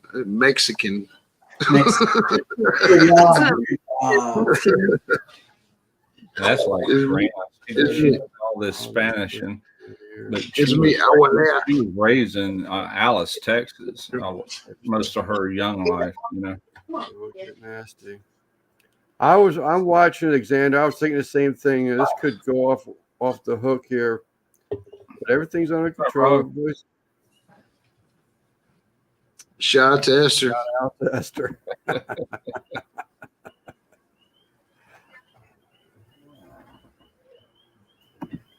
We put this fucking because my pool, my in-ground pool that I have in my backyard is fucked up, man. So I got, like I said, I got catfish stocked in it. And there's fish in it. We Don't Kids tell fit- alcoholic that. Dump be in your backyard tomorrow afternoon. Randy Yeah, walks I'm out so- the back door. I'm going fishing. I'll be back later. He goes back to the- so Christy bought this fucking above ground pool. She bought this above ground pool. It's like 28,000 gallons. It's a big ass fucking above ground pool, and all the kids are out there swimming in it right now. It's stupid too because like people were like, "You have an in-ground pool. Why would you have an above ground pool?" Like, well, that's what the ducks swim around in. That's what catfish live in. Yeah. Hey, Yeah, we're when fucking high class white trash around here. You know what I mean? when Well, that big probably tree cost- fell, you should have just shoved it in the pool. That gave them fish some structure to live on. So the other day, Wesley was throwing the cast net in the pool, trying to see what we had in there. He was throwing the Yeah. cast net, and when the cast net goes to the bottom, you pull up a bunch of the palm tree fronds, so you can't make the cast net land in the bottom because the palm trees. I got 4 big ass palm trees around there, Yeah. and when they drop them leaves, they get in the pool and they sink. But I'm pretty sure that fucking dude, them catfish were like 16, 17 inches long when I put them in there 2 years ago. Yeah. Pretty sure I got some big ass. We put weenies on a fucking little hook, and I let the kids go over there with bobbers. Them bobbers go underwater like quick, but they can't catch nothing. Huh. I know I got some big ass catfish in there. When we throw that duck food in there, we throw the duck food in the water, and the ducks go and they get in the fucking pool, and you can see this like something hit top water on that fucking. So we got some pretty big catfish in there. Yeah. There used to be a place in Castle called IG Levy Park. They had 3 big ponds, and the biggest pond they stocked every year with catfish. And Derek used to go down there, and he was, I don't know, just a kid, 10, 11, 12, them years right through there. And he would always end up catching a big old catfish. You know, every time we went, he'd use chicken liver. Hard to keep on your hook, but that's what he would use, and he'd catch them. Yeah, what Guggen's saying, a snakehead, put snakehead in there. I would if I could find some. I was stuck with. So I heard that snakehead, they can fucking climb on the land though. Yeah, they can walk climb out of water. They slither like a snake. So my property over here, I have a half acre over here on my other side of the fence. It's got a fucking natural spring-fed swamp, like pond. You know what I mean? I'm pretty sure that if I had snakehead in my pool in the backyard, they would go over there. NBL, I think the duck is healed. The duck is fine. I asked. You want to see it? Y'all want to see it? Y'all want to see it? Hold on a second. I'll bring it over here.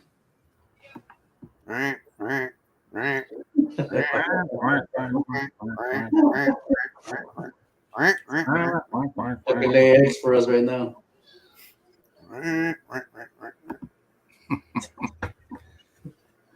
Miranda's got a duck call on her phone for when one of her daughters calls it down duck. She might bring it over here. I'll holler at her. That motherfucker. So I get a lot of June bugs because I got these lights up in the garage. A lot of June bugs come in here, and the June bugs lay around all on the ground. I bring that duck in here, and the duck eats all them June bugs.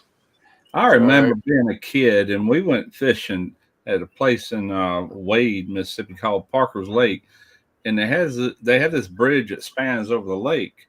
Well, we were fishing on that side, that bank, and I walked up on that bridge, and it had these big old stones. You know how they place some stones around bridges and stuff? And I looked up there, and there was a duck sitting there. Now, I was a kid. I didn't know about don't mess with a duck when they're sitting on eggs. It was an egg.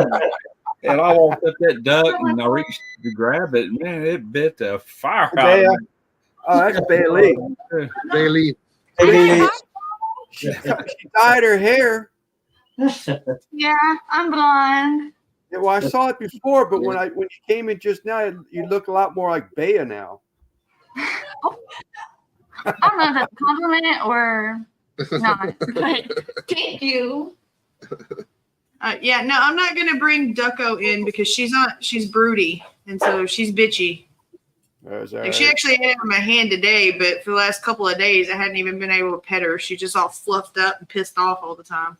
She's sitting on eggs, so yeah. That's what Russ was just saying. Yeah. I already let Randy know. I said, do not be surprised if I come home from Tractor Supply with some ducklings for the baby. So. Yeah, well, what am I gonna do? What am I gonna fucking do? I start a fucking turnaround that I'm gonna be busy for the next 45 days. I start a turnaround on April 8th. I'll be at PMEX, and I won't see a day off for 45 days. So who brought the first duck and chicken home? All right, but I'm just saying, I might have. We had at one point, we had 5 ducks.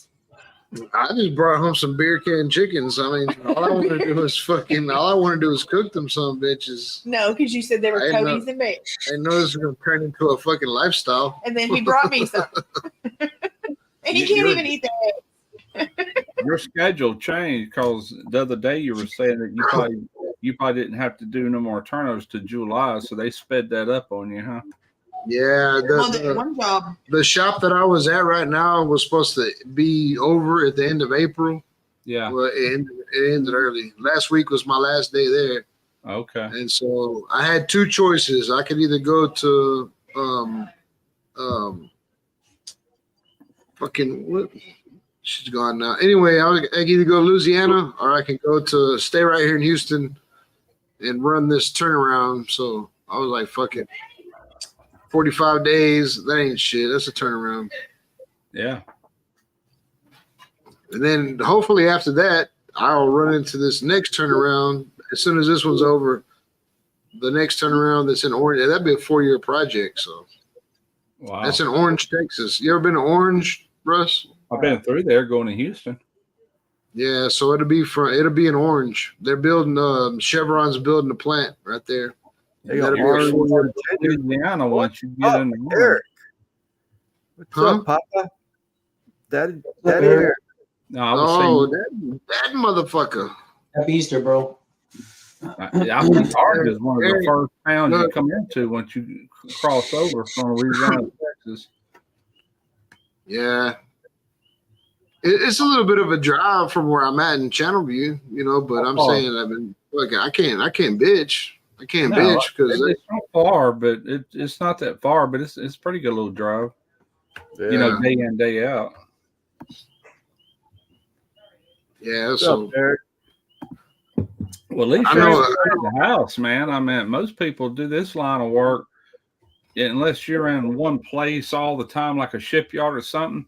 Then you do have to travel, So you've been lucky on that end. Well, that's it. Lake Charles. That's where I was gonna go. I was gonna go do a fucking job in Lake Charles for 3 or 4 weeks. Yeah. And then they were like, "Well, do you want to go to Lake Charles or do you want to stay right here in Houston?" I was like, "Well, I'd rather stay in Houston." Yeah. They were like, "Okay, well, we got a job." So tomorrow, I got 7 hours of fucking Houston Area Safety Council to do tomorrow. You got so much industry being where you live, you probably never have to leave that area. If you have to leave that, crap done got bad. Yeah, I don't have to travel unless I want to, because I could go to Minnesota right now. There's a 7-month job going on in Minnesota. I could travel to that if I wanted to travel, but man, all the refineries and stuff around you, around Baytown and all the other chemical.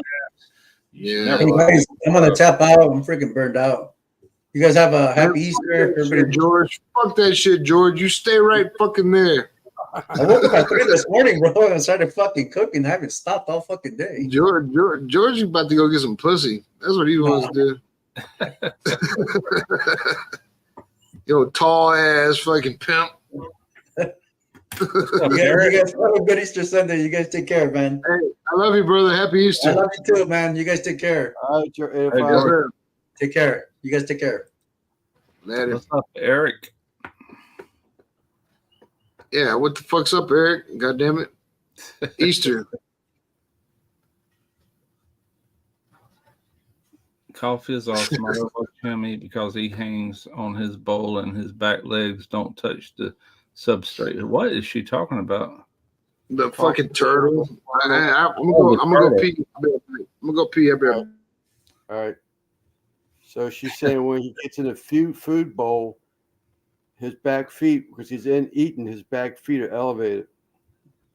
That's okay. That's why I'm getting it.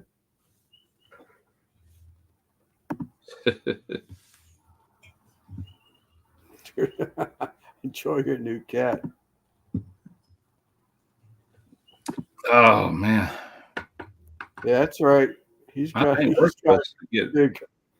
be on the phone, Rosie, for the next 3 hours. I think we're supposed to get rained on tomorrow. We got rain. We had showers this evening and rain tomorrow.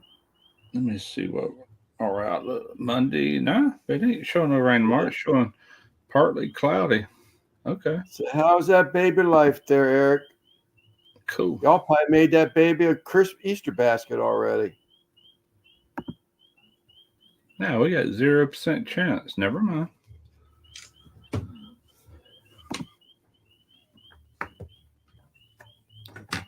$10. Thank you, brother.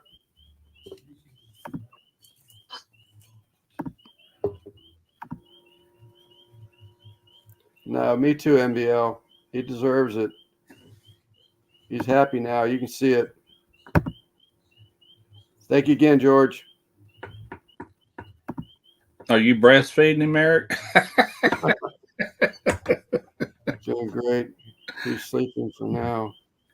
Have to feed him in an hour. Okay, yeah, stay on that schedule, man. Don't get off that schedule, whatever you do.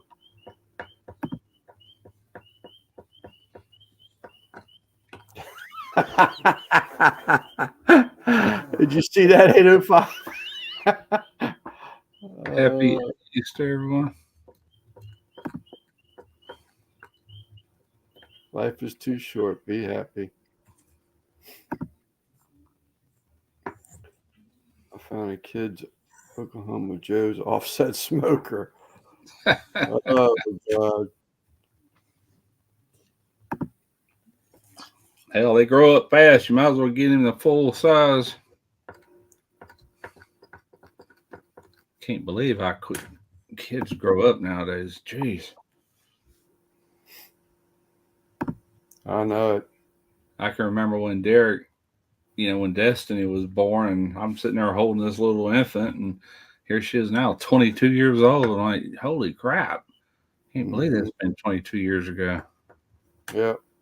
My nephew's, his little boy, just turned a year yesterday. Damn, already, man. Yeah. I got a granddaughter from Chad. She's growing up. I guess she's probably 15 now, somewhere in there. And then Morgan, that's Derek's other daughter. I guess she's 16 or 17. Can't keep up with it. Eric says he's going to get him his own LSG this fall. Yeah. There you go. Heck yeah.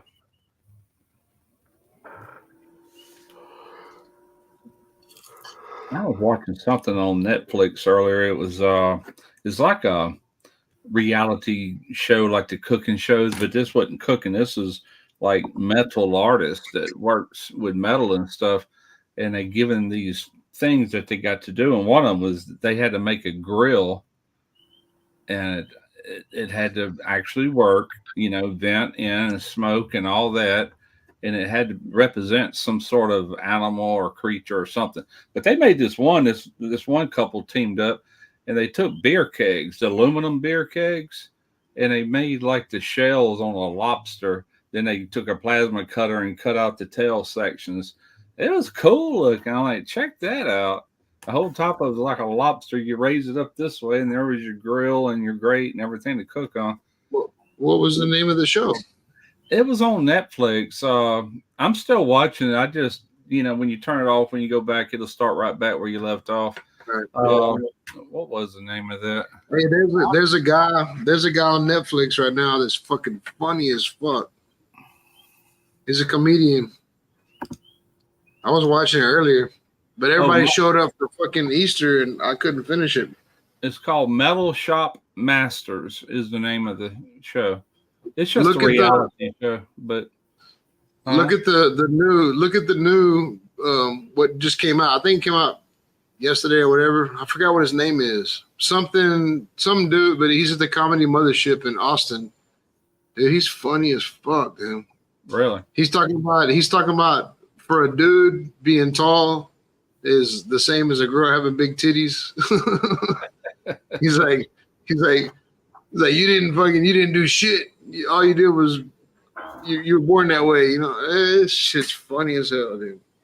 I was actually thinking about that, Eric. Something like that, or just make a crawfish, big ass metal crawfish. Yeah, you let him slide on using that word crayfish? Crayfish. I'm used to it. Them Yankees don't know better. Hey, so what's up, Russ? Are we gonna do crawfish this year or what? Man, I don't know. I'm fixing to do a video probably later this week on the pot itself and why it's beneficial. Because right now, man, crawfish, they ain't no size to them. I mean, they are tiny, like half the size of my tail meat, and they're still expensive. They're sold out like a motherfucker too. If that don't work out, and I was talking to Todd the other day, the guy that sent me the pot, or no, he brought me the pot in his car.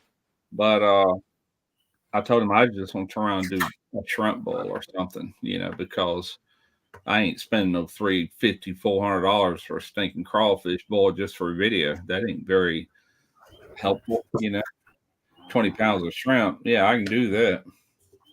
Yeah. How's Boo doing? I haven't seen him for a while. He sent me a link the other day, but I just ain't been able to hit his lives when he goes live. Yeah, I don't know if Boo fucks with me anymore, man. I ain't fucking talked to Boo since he came on the Shifter Show that time. He sent me something Wednesday for his deal, but I was tied up. It's hard for me to do anything like that sometimes, it's especially now because I'm really getting this shop geared the way I want. I got a ton more shit to do. But I haven't shot nothing this week for my cooking channel or my other channel. I'm trying to remember his damn name. Boudreaux. Oh, you talking about Boo? Yeah, what's his damn email? Oh, I can never figure this thing out. Boo I don't know Laquette. Yeah, Boo. I ain't seen Boo in a while, man. I don't know if I offended him. I mean, I wouldn't imagine I offended him on the Shifter Show. I don't think so. I doubt it. Fucking, I mean, I dragged some motherfucker through the dirt, but I watched every episode you did. It wasn't that bad, man. Yeah, we ain't that bad. Dude. Nobody would give you a chance to get too bad. They wouldn't come up on there. A few people did. Chuck and Boo and, Dude, fucking, that one guy that I interviewed over there, that was Tyler's homeboy. And Tyler's homeboy, he works with them. And he was like, man, what the fuck did I get myself into? Yeah, I saw that one. Yeah. I sent fucking Tyler an email earlier, not an email, but a text message earlier and told him happy Easter and shit. He never responded back. So I don't know if he's traveling. I don't know what the fuck's up with that dude. My youngest son is down there in Sebastian, Florida right now. They left Thursday. They were off. They got off early Thursday at work. So they left and drove all the way down there. That's below Orlando. And I guess he'll drive back tomorrow. I'm like, last time he done that crap, the traffic was so bad trying to get out of Florida back to I-10. It took them freaking 8 hours to just go up I-75. It was so bad. So I hope he don't run into that problem again. And he might. A lot of people might be leaving today, but today's Easter, so maybe not. Yeah. Tomorrow's going to be a big travel day. Yeah. I'm like, God. Every time you look up, they're going down there. His woman's got a sister down there. He's like, damn, dude. That's a lot of traveling that often. Y'all done went twice this year already. But not this year. In the last 6 months, let's say. Yeah. Well, fuck what? You're like, what, 7 hours away from Tampa? Something like that, Russ? From here, I'm probably 8 hours to Orlando. Yeah, something like that. Yeah, about the same distance to Houston. Yeah. Just in the opposite direction. That's still, though, man. That's a lot of driving to me, but he's young. He can handle it. Yeah. What the hell is Boo? I got a train coming out. Let me know if it gets too loud. I'll fucking mute myself. Lance says, turn it up. Yeah, turn it up. What the hell is his first name? Who? Boo? Boo, what's his email? I always have a hard time trying to find his damn email. I know it's in here. We just told you. We just told you what it is. Boo Laquette. Let me act like I'm on write an email. Boo don't come up. Boo. Oh no, it's Cajun Coin Hunter. Yeah. Yeah, it is on Gmail. Cajun Coin Hunter 64 at gmail.com. Yeah. Yeah, Cajun Coin Hunter 64. That's I right. got another one. I got a different one for him. That's the only one I've had of his. That's one he always emails me from anyway. Yeah.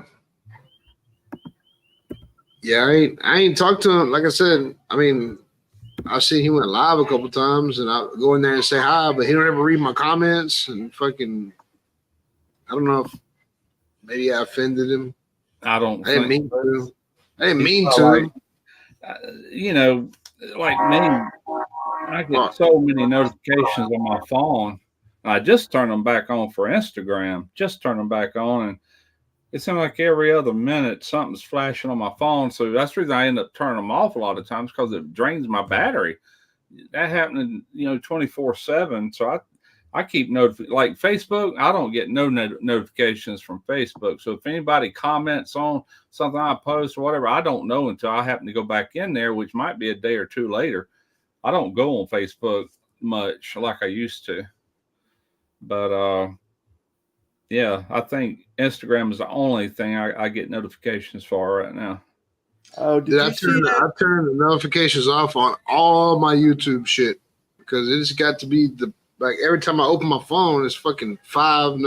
Everybody I'm subscribed to.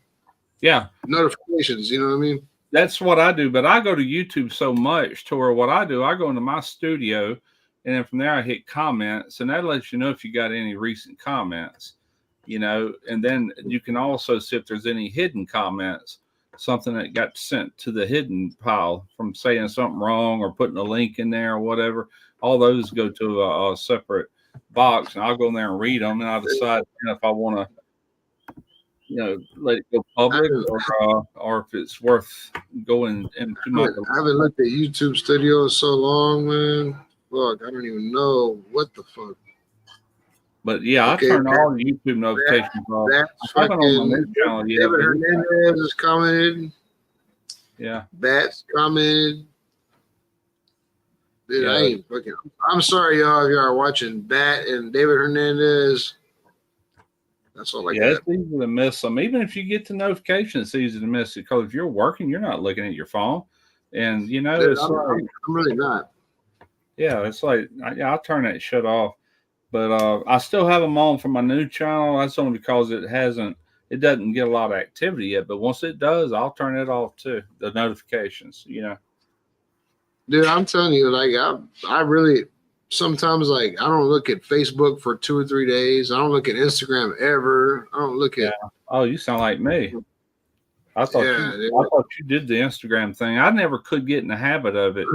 Christy does. Christy fucking looks at it. She's the one that tells me, and then whenever she tells me something, I'll look at Instagram. Go look at it. I got you. Yeah, I just don't have time on the day to do that stuff, man. It's like I just don't. I don't social media that much. You know what I mean? Like YouTube. That's when I look at something and then. Right. But Christy would be like, "You see, like so and so commented on Instagram." I'm like, "Fuck!" I look at it and. It'll be like 9 days later. It'll be like a comment from 9 days. I'm like, oh, hey, what's up, man? Right. I just started a new Instagram for that Skill Savvy DIY. I mean, I just started, and I don't have no content. Yeah, I probably need to go on there and fucking follow you, Russ, because I'm pretty sure I have it. If you just started. Yeah. The only reason I did that, I reached out to a company. And they emailed me and said, go to this, click on this link and go here. And I had to fill out all these blanks to even be considered. And one of them it said Instagram account. And it said, what did it say? It was a must. They wanted Instagram above YouTube or anything else. I'm like, oh, crap, I don't have one for my new channel. So I created one, I'm like, well, this ain't gonna look very impressive. Brand new thing, one follower. Yeah, if anybody's in the chat thinks I'm ignoring them, I'm not ignoring y'all. I just don't really look at that shit that often. I look at Discord because our Discord goes off every fucking day, and that's the only thing that I really look at is our Discord. What's up, Simon? What's up, man? Usually it's Lance fucking posting naked pictures of himself and. Yeah. Be funny if it was like the front side, but it's always his butthole. I'll be honest with you, man. Facebook, especially Instagram, anything you have to sit there and scroll through one after another, that is such a time zapper, man. It's like, that face. It's that face with a mirror behind him. Yeah. At least YouTube, you can watch a video and learn something. other than just looking at pictures and all that crap. After Quint fucking got kicked out of Discord, we don't have to worry about fucking little bitty tiny dick pictures no more because he was always sending that. Nope, you got to be a member, MBO. I've never even been in Discord. Don't think I ever will. That's just one more thing I won't look at. You know what I'm saying? That's the one thing I do look at. I do look at Discord a lot. You know. Yeah. I've never seen it. I mean, I stay up with our boys. You got a Fire Cup shirt on, Russ, and like, you know, I stay up with Anthony and fucking Simon and everybody. I think this is the second we time make I a wore bunch it. of jokes. I had to Make get a bunch of jokes. earlier to go eat, and I reached in the closet, and the first thing come out of my hand was this shirt. That's the reason I'm wearing it. I'm wearing a fucking Lit Beard Code shirt right now. I've got one hanging in there too. Yep. Yeah, this just because it fits good. If it's a good fucking shirt. It says Russ has got the one with the flag on the sleeve. Yeah. Yep. I never got that one. It's a nice shirt. Me and Black don't get along because of his beard, man. Next thing you know, you got hair here and crap. You're always having to do this number. But it's about to be that time of year. It's about to be that time of year where I ain't gonna see me wearing no fucking shirt no more. I'm fucking just overalls and Mike Apple in this bitch. You're gonna be Mikey it. Gonna pull a Mike Apple.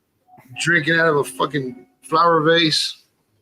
I think he's got himself a young lady now. I don't think you'll see him around much. Yeah, Mike's been kind of vacant lately. I think he's putting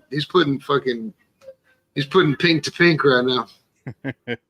He was he brought her in the chat. Was it last Sunday? Or was it Tuesday? Yeah, Mike's friend, I think it was, or whatever it was Yeah. called.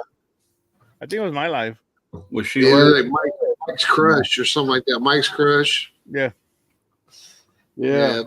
Mike's putting pink to pink right now. I want to see pictures. I want to see how she's getting around all that hair.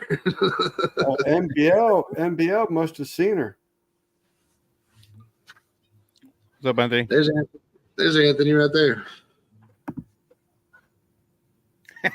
I got my Fire Cups order yesterday. It is a good looking shirt. Yeah, it's a good shirt. They're pretty good quality too. That fucking Fire Cups ain't gonna peel off. No, it's really good. Yeah, I got my Fire Cups order yesterday, and he threw a sticker in there, and Christy's dad, he was like, "What is that?" And I just showed him. I was like, "That's a Fire Cup sticker." He's like, "Give it to me." He wouldn't put it on the back of his truck. He has everybody. He has fucking Leprechaun TV on there. He has fucking RXTX Barbecue. He has Papa Texas on there. He has everybody on the back windshield of his truck. Pretty much everybody that gave me a sticker. I need to send him one. Yeah. I think he might have you on there. You gave me one during the rodeo, right, Simon? Yeah. It's on there. Okay. They're Devil Dogs old lady stickers, so they don't really hold up really good to the weather. But yeah, I got that Monument Grill in this week, and Did you? that thing come in 3 shipments. I got this little box that's out in the garage, and it was nothing but a cast iron plate. And then the next day, I thought I was getting the whole grill, and it was a long, slender box, and it said smoke box on it. And I asked that FedEx guy, I said, I thought I was getting a grill. He goes, oh, it'd probably come in a day or two. I said, oh, okay. I thought it was coming today. He goes, no, this is one for day. He goes, I don't know why they do that. I said, I don't either. And then the third shipment was 2 huge boxes. It was like 2 separate grills, but it said one of one and two of it said one of one, and then I'm sorry, 1 of 2 and then 2 of 2. I'm like, dadgum. I mean, this is locations, pretty good size. Yeah, 2 big ass boxes.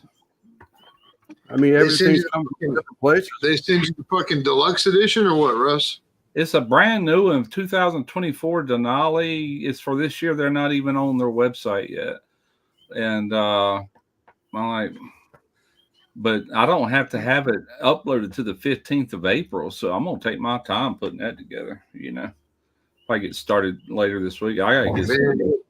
Like I said, I mean, every time I cook a brisket or a pork butt or something, and I have to sit out there and babysit that offset. Because last night I was out there till 2:00 this morning. I started at 12. I ended cooking. I took the shit off at 2:00 in the morning. And every time I do that shit, I'm like, man, I wish I had a pellet grill. Yeah. Yeah. That's what I'm thinking. This is a gas grill, man. This is something I don't even typically cook on, but it's like I'm gonna wait and see what they say before I just turn around and sell it. But I know most people that they get one video for a certain price, and then but they might want a second one, so I might just hang on to it for a little bit.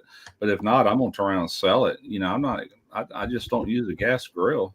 Nothing against them, but I just don't. What's up, Boo? I've had them before. They definitely got a place. They're convenient though. If you just want to go out and make burgers or hell, even steaks, you take charbroil flavor without the charcoal flavor. It'll do that.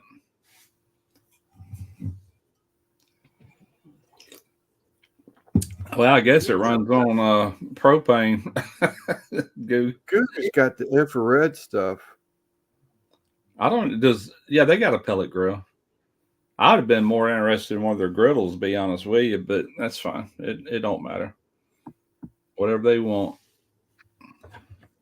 I'm gonna put my whole Christian like Skinner's saying, hey, that's my real address right there. I don't give a fuck. Did Boo pop you know what? I mean, because you know what? I got a gun in my pocket right now, and Chrissy got a gun, and I ain't worried about anybody having our fucking address. Because show up over this motherfucker uninvited, and it might get ugly. But that is my address. I mean, all bullshit aside, anybody wants to fucking send me something. What's up, Jay? Yeah, we were talking about you earlier, Boo, and how you send me the links every once in a while for your lives. I was asking if anybody heard from you. And then I said something about you send me the lives, but I can never make them work twice now. Prime rib on the gas grass grill. Now, this one does have a rotisserie with it, too. I might keep it. I might just happen to fall in love with it. Who knows, But I know one damn thing. Them boxes were heavy. I talked to Jeff. Yeah. He had a few Monument grills, and he said they're built about like the same quality as any other gas grill. Nothing super heavy or nothing like that. I said, all right. Well, you forgot the credit card information, Randy. Yeah. There's Boo. What's up, Boo? What's up, Boo? Boudreaux. Yeah, I ain't worried about that shit. I'll send you my credit card number too. Fucking, I'll send you my router number if you want to send me some money. Hell, Tarina probably likes cooking on that grill. She likes it Weber too, though. Yeah. I tell you what she likes the most, and I don't have it no more, is that old that offset. Derek's got it. She loved cooking on that thing. Good at it too. Yeah, I guess I'll let her cook on that old hickory. She won't have no fun with that though. That's just turn the knob, turn it on, and walk off.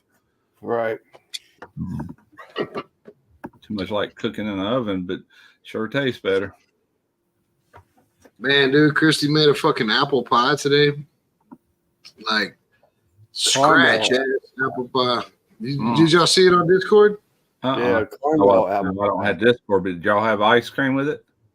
No. Apple pie. They don't eat anything with their pies. That motherfucker right there was like a fucking Michelin chef, fucking 5-star apple pie. Like I didn't even want to touch it. I was like, oh fuck, man. We used to go to, I still do. And like if Tarina, she hates McDonald's, but if she does go somewhere like that, it's got some little apple pies. I say, give me a couple of them apple pies. They'll burn the fire out of your mouth if you don't let them cool down, but they're good, So y'all know my nephew's Kyle. Well, in Discord, yeah, Kyle. So Cole was over here today. Cole's blind because he has diabetes, and fucking the diabetes got into his eyes, and he's blind. He's completely blind in one eye. He could see a little bit out of one eye, but he still carries a stick and shit. Then Kyle or his no, brother? Cole, his twin brother Cole. Right. Yeah, so he's blind. But anyway, I was like, "You want a Budweiser?" And I fucking handed him a Budweiser and shit. And then a little bit later, I gave him another Budweiser because he finished that one. And then he wanted some apple pie. I walked in there and that boy's drinking Budweiser, eating apple pie. I was like, "Man, ain't nothing more American than this." Fucking that boy is fucking drinking Budweiser, eating apple pie. Yeah, so that's take a picture. He go Take a full picture then circle. to Anheuser-Busch. There you go. Yeah, I love a good apple pie, man. Yeah, Christy's apple pie was a big hit today. I ain't ate none of it yet, but I seen it. I was like, God damn, that bitch is pretty ass pie. Well, I saw it. The picture. Did you see it? Did Yeah, she it's put that what lace Easter- part on top? She Like put that. leaves in the top, not Oh, clovers, cool. leaves. Dang, Yeah, check that out. yeah, some kind of fucking fancy shit. Did she put Dude, it I on stayed up till Facebook? 2 I got o'clock. it. Did she put it on Facebook? I don't know. Dude, I ain't looked at much social media tonight. Let's see. I'll Google her name, Christy. I don't think she. Well, she might put it on Facebook. Could be Instagram. Yeah, she might put it. Dude, Christy is on top of all the social media. Like, not me. You know what I mean? Nah, Like, anybody in the chat? How many people we got in the chat? Fucking 25 people watching. If y'all ever get a comment from me, it ain't from me. It's from Christy. Because she's on top of that shit. She stays on top of Instagram, fucking TikTok, Facebook, all that shit. She's the one that tells me if I respond to you, it's because Christy came in there and said, "Hey, you need to respond to this person." I'm not that good of a social media person. I ain't either. I promise you, I'm not. Other than YouTube, Oh yeah. Oh, cool. Yeah, Very nice. yeah. Heck yeah. That's what. She come running in the house too. She come running the house and she was like, "I'm burning my pie," and she pulled it out and it was perfect. Come over here. Yeah. I'm talking good on you. Savannah and Maddie are here. I just pulled their keys. All right, take everybody's keys from.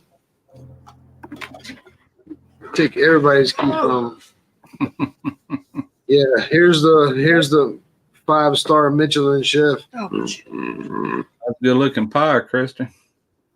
Hey, it has a damn good pie. I was just saying. Yeah. There's one piece. I want a piece. Dang right. There's only one left. I was going to say, Randy's talks about how he hadn't had anything yet. Well, so I said, "Shit, last picture I saw, there's only one piece left." Yeah. And there it is. Down here, everybody, like at Thanksgiving, they make either sweet potato pie, pumpkin pie, or pecan pie, which I like those, but hell, I love apple pie. Man, Cinnamon especially roll. like My favorite is pecan pie. I like pecan pie. I like sweet potato. I like pecan pie, and I like sweet potato pie, but I damn sure like apple pie. Man, Only I pie made ever this. made in my life was a lemon pie, and that surprised me how good it was using the zest Yeah, of I like lemon for the flavor. I like Especially lemon in pie the too. summertime, lemon pie is perfect. Yeah, it is. And then you top it instead of doing a meringue, you top it with like a raspberry jelly or something, and Yeah, Yeah. that We sounds had good. this nice, talk cool today. and light. Yeah. Russ, did you ever see that picture or that I sent you a link about a video? Was it Netflix? About a fishing or fly fishing?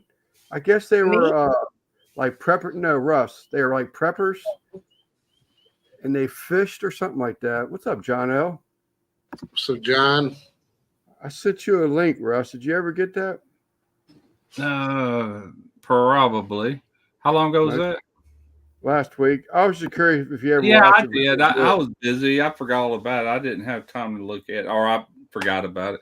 People, I'm so used to that. Like Jeff and Mike and Greg, we're in that little text circle, and I haven't even hardly looked at that all this week, but they'll send links in there quite often, and I don't have time to look at half of them because I'm right in the middle of doing something, Yeah. so you ever seen those fucking little the little pecan pies they sell at the store? I used to buy them. Yeah. Yeah, those motherfuckers right there kill it. Those are good. It's I like the love perfect those. amount of pecan and Dude, I love those Pecan fucking pies. Yeah, I like them too. Sure They're do. like fucking 99 cents or I never something. even They're thought a about little getting those fucking for metal you. pen. Yeah. Little miniature I pies. fuck with those. I fuck with those hard, man. I fuck with them hard. I love that shit. I made this. I'm like Lance with trains when it comes to those little store bought. I already did a video with that. Instead of pies or those kind of pies, I already get them little miniature pie shells and make individual crawfish pies, like little crawfish pies. I did do a full size crawfish pie on my channel one time, but do the same. Yeah, but see, when you do that shit, Russ, you fuck me up because I can't get that. You know what I mean? Like I can't get that at the fucking. I can't get that at the Valero down here. I need it to be at the Valero. Yeah. Look, I had a fucked up ass dream the other night. Oh shit! I had a dream that we were making brisket. We were making Pop-Tarts, but we were filling them with brisket. Listen, and then okay, I guess Pop-Tart. I guess because that shit that we did with Al with Eat More Vegans, the way we kept filming that fucking going into the goddamn barbecue over and over again and again. So like in my dream, we're doing that and we're walking into a McDonald's and then like it started like a big ass fucking riot because people were pulling up to McDonald's and they didn't have brisket Pop-Tarts like our video. And I woke up all sweaty and shit, like, oh fuck, I done started a riot because the McDonald's don't have fucking brisket Pop-Tarts. I was like, what the fuck? There's a dream / nightmare.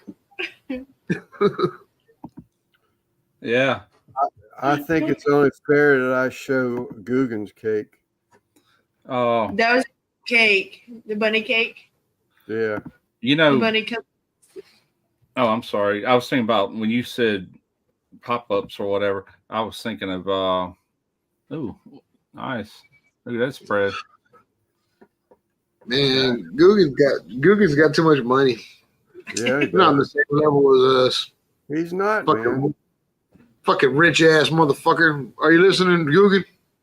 White boy. Bunny cake sandwiches. Are you watching on your fucking 65-inch fucking 5K TV, you rich motherfucker? Yeah, hot pocket. Privileged Exactly white what I boy. was thinking. You could do a brisket hot pocket because they used to sell. I guess they still do the barbecue hot pockets. Why not do a brisket stuffed with whatever?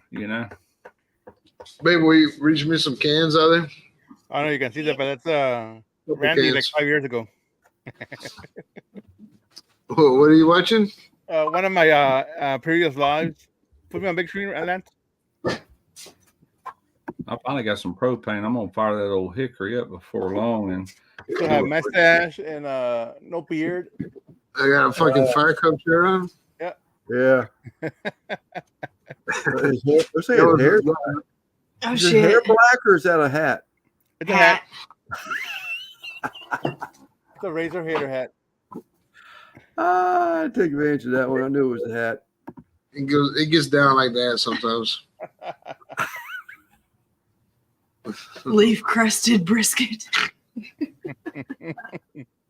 long as it's not basil leaf. Siéntate, mija. Mija, fixing to go night night. Siéntate aquí en la Siria. Hey, I don't want Allá. to sit down. Pinche pendejo. Hey. Whoa. She knows that word. It's gonna be a boot coming at your face here in a bit. Te amo, mi amor.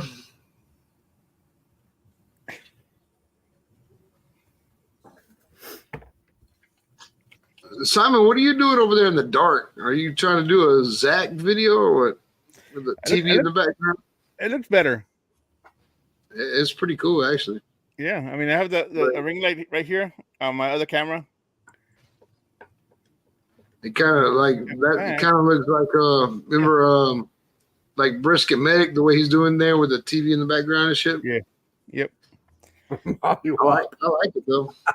Well, that's my thing. A Brisket Medic video, he had like he was in front of a little shed or something with car tags behind him. Yeah, he's in his little shack. He's a barbecue shack. There, yeah. Okay. Yeah, that's his cooking area there. I don't have a cooking area no more since I'm not shooting with Derek anymore. I mean, I do. It's called my front yard. Make one in the back of that place. I I mean, if you I shot videos in the front yard ever since I've been here, you know, and I wouldn't have went over there and did it until I started seeing what he was doing with it. I'm like, dang, this would be a pretty cool little setup, you know. Yeah, I like Russ's videos, and I like his little Facebook shit when he's like posting something because you see that zero turn and his grass is all cut all nice. Thanks to Tarina, it ain't because of me. She's adamant about keeping that grass cut. We just changed oil in that thing yesterday. Matter of fact, that's fucking that's Christy, man. She keeps the grass cut pretty good as long as, but she never weed eats. I always have to weed eat. But she will keep. We got 1.5 acres, but she'll run that fucking lawnmower over this whole place. Well, what was funny, we got a new couple that just moved in, and Tarina cut their front yard. She won't ever cut the back, but she cuts 2 or 3 houses around here, and she'll cut his, but so it blends in with ours. I didn't got on to her. I said, "You need to quit doing that." I said, "You're wearing out our mower deck. I've already had to rebuild it once, all new pulleys and all that." And she goes, "You shut up. I bought and paid for that." Blah, blah, blah, blah. So, okay, whatever. Cut it. But anyway, the guy come over here yesterday evening with a weed eater, and he weeded all of our stuff. It's like, oh, well. Yeah. That's cool. Dude, that's what fucking sucks, man. I got so many like trees and potted plants and everything, dude. It takes me 4 hours to fucking weed eat. I could mow this whole fucking property with the riding lawnmower in an hour. But weeding fucking sucks over here. Yeah. So much shit to get, especially when Christy mows, because when Christy mows, like, there you go. Russ. Dude, she leaves like, she goes like 3 foot around the tree. Like, get closer, you know what I mean? Like, I gotta weed all that shit. No big deal. I can't bitch. Yeah, she does a lot, man. She saves you a lot of money. I just assume fucking myself have a fucking Brady Bunch yard. I want fucking AstroTurf in the whole motherfucker. Like, I don't ever want to. That would be sweet. That's what Joe has in the backyard. You see how Joe's fucking backyard is all fucking. That motherfucker got goddamn AstroTurf. Well, you listen, freaking El Paso, there's no water over there. Yeah. That's what I'm saying, but it looks beautiful. His backyard looks beautiful. Yeah, it does. I love a good lawn. My wife came home yesterday. It was so nice driving down the road, coming home and see all these people, these nice green grass, and I could pull up here to our house. You didn't cut the damn grass today? I said, no, didn't cut the grass today. It won't be cut tomorrow either. That's right. And if you keep it up, it'll be next week. Then she calls me earlier. I was sitting out here. She says, "Don't cut the grass." I said, "Why?" She says, "We got 6 deer in the backyard eating the grass." She says, "Don't cut the grass." I said, "Okay." Yeah, what I would have is 6 back straps in my freezer. That's the truth. That's like Jeff Rice, man. You ride through his neighborhood and see deer everywhere. If you wake up in the morning and look out his back door, which is just a big hill, and it goes into a swamp behind him, deer everywhere. It's like, holy crap.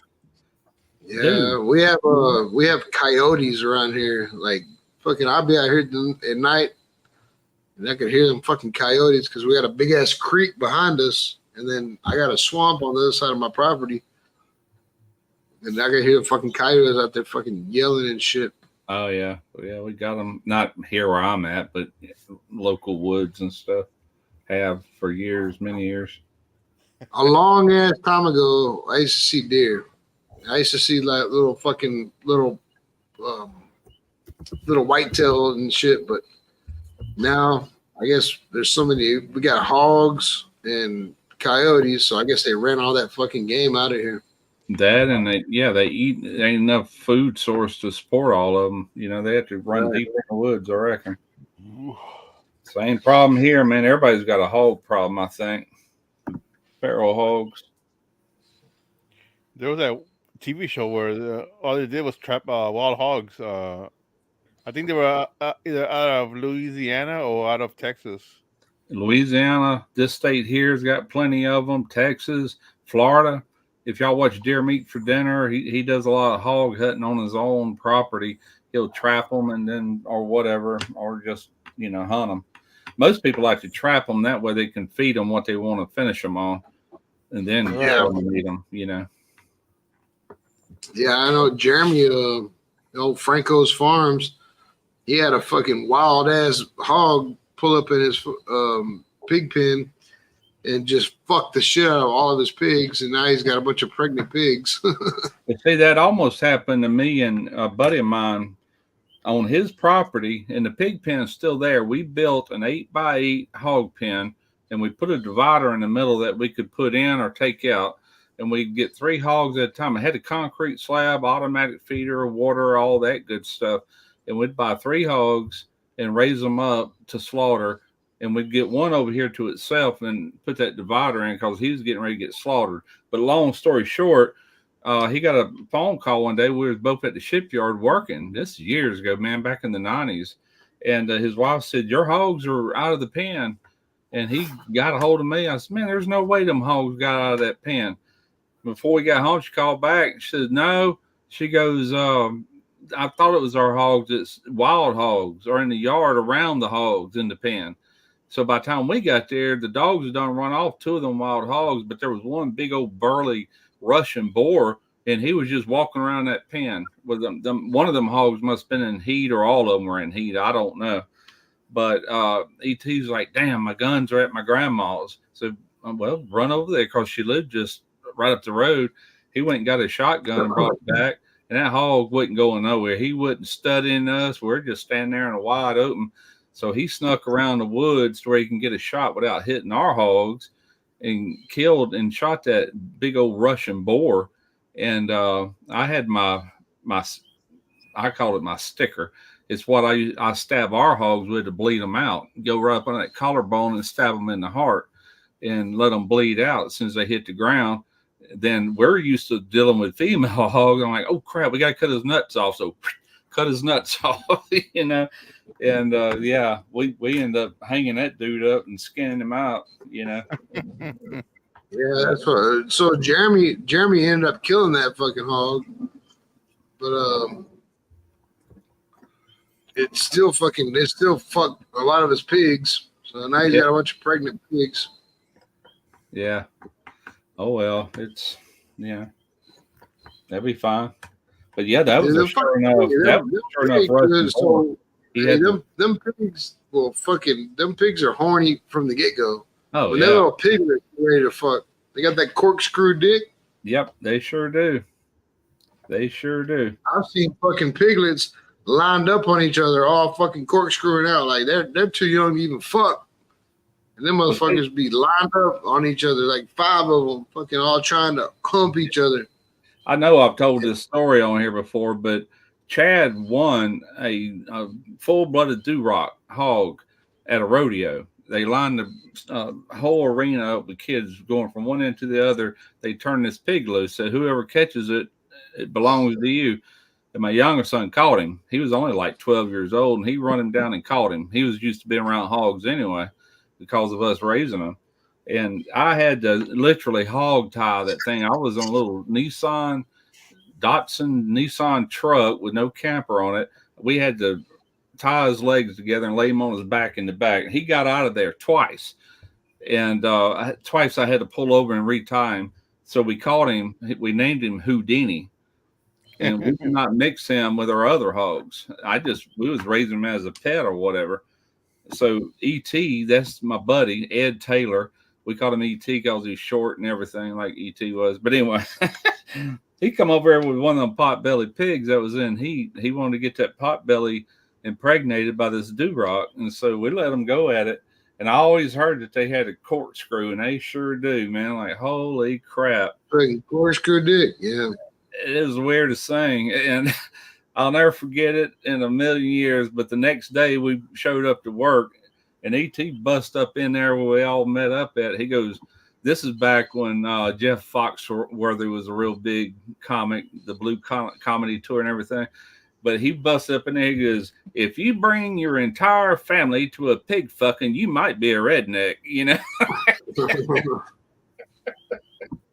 Yeah, they got that worm that shoots up. I wish my dick was that big. It was strange. I'd always heard it, but I know for a fact they were corkscrew. It looks like a drill motor, you know. I'm like, holy crap, that is weird. It's a fucking 20-volt DeWalt. That motherfucker is cranking. David Fogg, how you doing, David? Man, I ain't seen you in a few months. Lance, you want to talk about your corkscrew dick? Nah, I'm a little ashamed of it.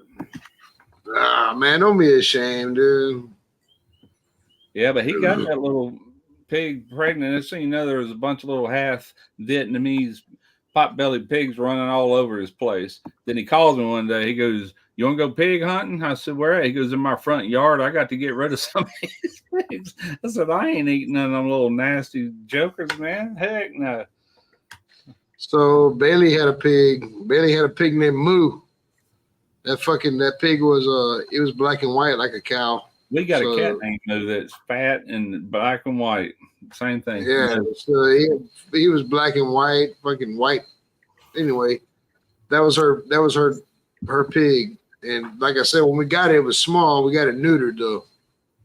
Yeah. And then it got big as fuck. It was supposed to be a miniature pig. My ass, it was a miniature pig. That motherfucker grew up to be like 350 pounds. But he ran around with the dogs. I mean, he was a fucking good pig. You know what I mean? Like, I can call him and he's pretty smart, you know.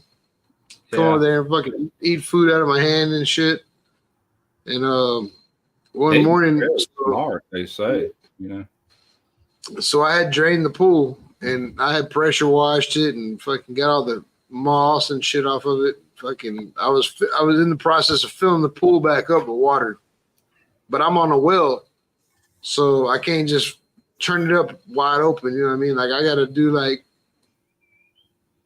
fill it up for a couple hours and then let the well fill back up and then fucking do it. Like, so I had the well on a timer and the pool was about, I don't know, like waist deep. And I came out and the goddamn pig was dead in the pool. I guess it fell in the pool. Oh crap! Yeah, I don't know if it was. I'm thinking that. So we had some little pit bulls that were always running around. They would jump over our fence and they would chase that pig around. That pig never got in near that pool. The pig never got near we got a walkway around it. And that pig never got near that pool. Anyway, long story short, fucking pig was dead. So I got the 4-wheeler and I put the winch on that bitch and I was winching that motherfucker out. Couldn't get it out. I got it out of the pool, but I called my homeboy Dalton and Dalton brought his fucking little mini excavator over and we dug a hole for it. Anyway. What's that place down in the Caribbean, I reckon? It's known for swimming pigs. They live on the land, but they go out in the water and all. People go there. Yeah, for it too. Yeah, little pigs swimming there. Hey. So when that fucking pig died, I walked out there. I knew it had just died because I just got done feeding it. I tried to put it on offer up. I was like fucking hog. Free hog, you know. I try to put out bitch on offer up. Yeah. Dude, Bailey was out there crying, holding on to it and shit. We fucking dug a big ass hole and we picked it up by its back legs and we put it in that hole. And as soon as we put it in that hole, like the fucking hole wasn't deep enough. We had to take it out and fucking dig it deeper. It was Dude, that fucking pig was like 350 pounds. Traumatizing. What's up, Mojo? There's Tyler, Randy. Wants to know why he looked like Butler. Butters. What's up, Tyler? T, what's up, T? Nah, I don't know. I look like this. I don't know what the fuck's going on.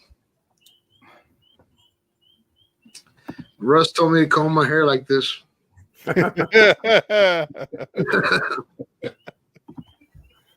He was like, if you're going to be gray, comb it this way.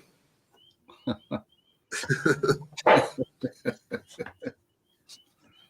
the fuck are you doing? Run to the shill real quick. For what? That is amazing how quick that's turned gray, though. I mean, a year ago, he was dark-headed. I told him I was going to go. You don't need to drive. Yeah, I need to drive her car. You're learning. Drunk. I'm fucking drunk. I want to drive Bailey's car. I'm gonna lock the front door. The big kids are in the pool. You want to, the dude? Everybody at the house wants to drive Bailey's car because it's standard. Like, I can't even fucking talk her into. Like, I want to go. Let me go. Okay, I'll shut down. No, you ain't driving shit. No, I'm ain't driving. I'm driving. Big deal. Big deal. My first I'm a car better fucking. was a I'm a standard. better driver when I'm drunk. Let's see that. My Camaro was a standard. Jack in Box. Yeah, that was Jack in the Box. I think that was it. Everybody wants to drive Bailey's car because it's a standard. That's the only. Besides this Ranger behind me, this is the only fucking standard we have. I was telling her earlier, I was like, I have a fucking cigarette in one hand, fucking beer in the other, and I'll fucking pop the clutch and I'll fucking hit that bitch with my elbow. Yeah, I grew up driving standard. My first car was a standard. My second one was an automatic, but my third one, brand new off the lot, was a standard. It was a Camaro. But my dad had his own business, and he had a one just that we did awnings and carports and patio covers out of. That was a pickup that had that H pattern on the column. Reverses up all the way to the left, and down was first, second, third. And then he had a flatbed, 1-ton flatbed that we did the fence work out of, and that had a granny gear. Then it was a 1, 2, 3, 4. That was a 5-speed. It had the granny gear was 1, then 2, 3, 4. No, it was a 4-speed. But so this little car that I bought at Russ, that's it's a Chevy Cruze. So you got like underneath the steering wheel, you got like a little ring you pull up, and you put it where you would normally put first gear. That's reverse. And then you put it back in neutral in the same position. You push the clutch. That's first gear, and it's got 6 gears. Wow! So you got reverse. You put it in reverse, and then you drop it down, and you put it back in first, second, third, fourth, fifth, sixth. 6 is all the way on the end. It's like your overdrive gear. I was going to say, was that more like an overdrive for highway speeds when you really it's highway speed. Yeah. But dude, I'm telling you, dude, fucking, I put that bitch in reverse. I back out of the driveway. I drop it down. If you let off the clutch too fast, hey, that bitch will fucking. I could probably burn the front wheels at least into third gear. I was driving the shit out of it last night, and then I started looking on YouTube. So look at Chevy Cruze on YouTube. And dude, people turn these fucking cars into race cars. I mean, this thing, a little EOTech fucking four banger. Yeah. People are fucking putting turbos on them. They're putting superchargers on them. I don't know if they still make a Nova, but the old Novas, like from the 60s and early 70s, the 2 doors were a really sharp looking car if you want to turn it into a hot rod. But years later, they come out with another Nova that looked like a freaking. I'm like, what the hell, man? They weren't that car. Why'd they put Nova on it? You know, it looked like a Chevette or something. Not a Chevette, but a Cavalier or something crap like that. You know, this is small. This is small like a Cavalier. This is a small little car. Cavalier once. It had spoilers. It was the red, white, and blue edition from the dealer. And it had a 305 in it. And that was a small car. That little sucker would haul ass, man. I mean, straight. This little car fucking. When Christy went she went and bought it. I already talked to the guy on Marketplace or whatever, and she went and bought it. When she was on the way home, she was driving on I-10. She was doing over 100. But Wow. like I said, I mean, it's a spunky little car. Okay, Bailey isn't there yet. Bailey hasn't understand. She doesn't understand how the fucking transmission works and shit, like, you know, the standard. But she was like, yeah, Christy, when she pulled up in it, she was like, Bailey can have my truck. I'll take this car. You know, fucking Christy's truck is goddamn, it's raised up. It got pro comp suspension lift, all that shit. Like it was and she was like, she can have my truck. I'll take this car. Are you serious? Huh. Yeah. Did she just get a new vehicle or a newer vehicle? I said, didn't she just get a newer vehicle? So she has she has a Nissan Titan, but it's on a 6-inch lift with all pro comp suspension. I mean, it's pretty badass truck, 4-wheel drive. That's the truck that I bought her. I bought her a truck. Like that, or you've done that to it since? No, I bought that truck like that. But like I said, when she pulls up in this little fucking Chevy Cruze, she's like, Bailey can have my truck. I'll take this. And that's why. So Bailey's been asking me to take her to the store for a little while now, and I've been over here fucking with y'all. And she comes over here. Christy comes over here with her purse, and like, I'm gonna go to the store for Bailey. I was like, you just want to drive that car. You don't want to fucking. Heck yeah. So does she have her driver's license yet? Bailey? Yeah. She got her driver's license when she turned 16, and I gave her that fucking Ford F-150. So she's been driving around in a Ford F-150 with, you know, a lift kit, 35s. I mean, a big ass Ford 4-wheel drive, fucking nasty ass. But it's a V8, and so from here to her little fucking job that she got a little job at a snow cone stand or some shit. But from here to there, it takes a quarter of a tank of gas. You know what I mean? Yeah. Big ass V8, big old 35s. You know, and she was like, "I want a car. I want a car." So we sold her truck, and that's how we got this car for her. Here she comes right now. What? That's what I keep telling Derek. Every time he buys something, he buys like a UV or something like that. So do you like the car more or you like the truck more? My car? That truck almost killed me 5 times. I don't know nothing about it. I'm thinking whenever the tie rod broke, I thought, oh, it's just the parking lot because the ground's slick and I have bad tires. She did too. The fucking tie rod broke. I'm doing donuts in the parking lot and the parking. Fucking wheels, the wheels sticking out like a goddamn dick on a fish, and she thinks. And so she's just driving around. I drove 5 minutes on the road with my tire like this. Yeah, people are honking at her like, your wheel. And she's waving at them like, okay, me. And he knocked on my window and scared me. And he was like, your truck's broke. I was like, no, it's not. He was like, yeah, it is. I was like, well, I was just doing donuts in Target. But I thought it was my tires. And he came out and he was like, come look at it. And I went and looked at it. I was like, oh, it is broken. He's like, yeah, we had to have it towed back to the house because the fucking front passenger wheel was sticking out like this, and all the other wheels.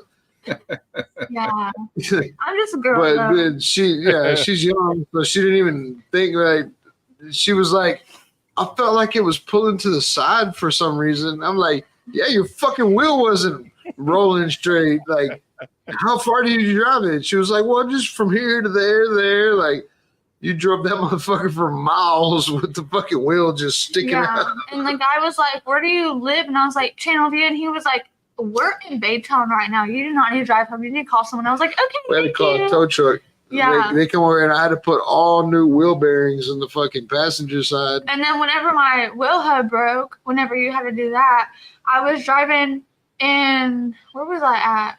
I don't even know where I was at. But it jerked all the way to my passenger side, and I drove all the way home like that, like 20 minutes home like that. And I had to like yank it to the left, like with all my strength. I was like pulling it to the left the whole time. She pulls in the driveway, I'm looking at the fucking truck at the front, and that one wheel is like this. It ain't got no bearings left. It's just like all.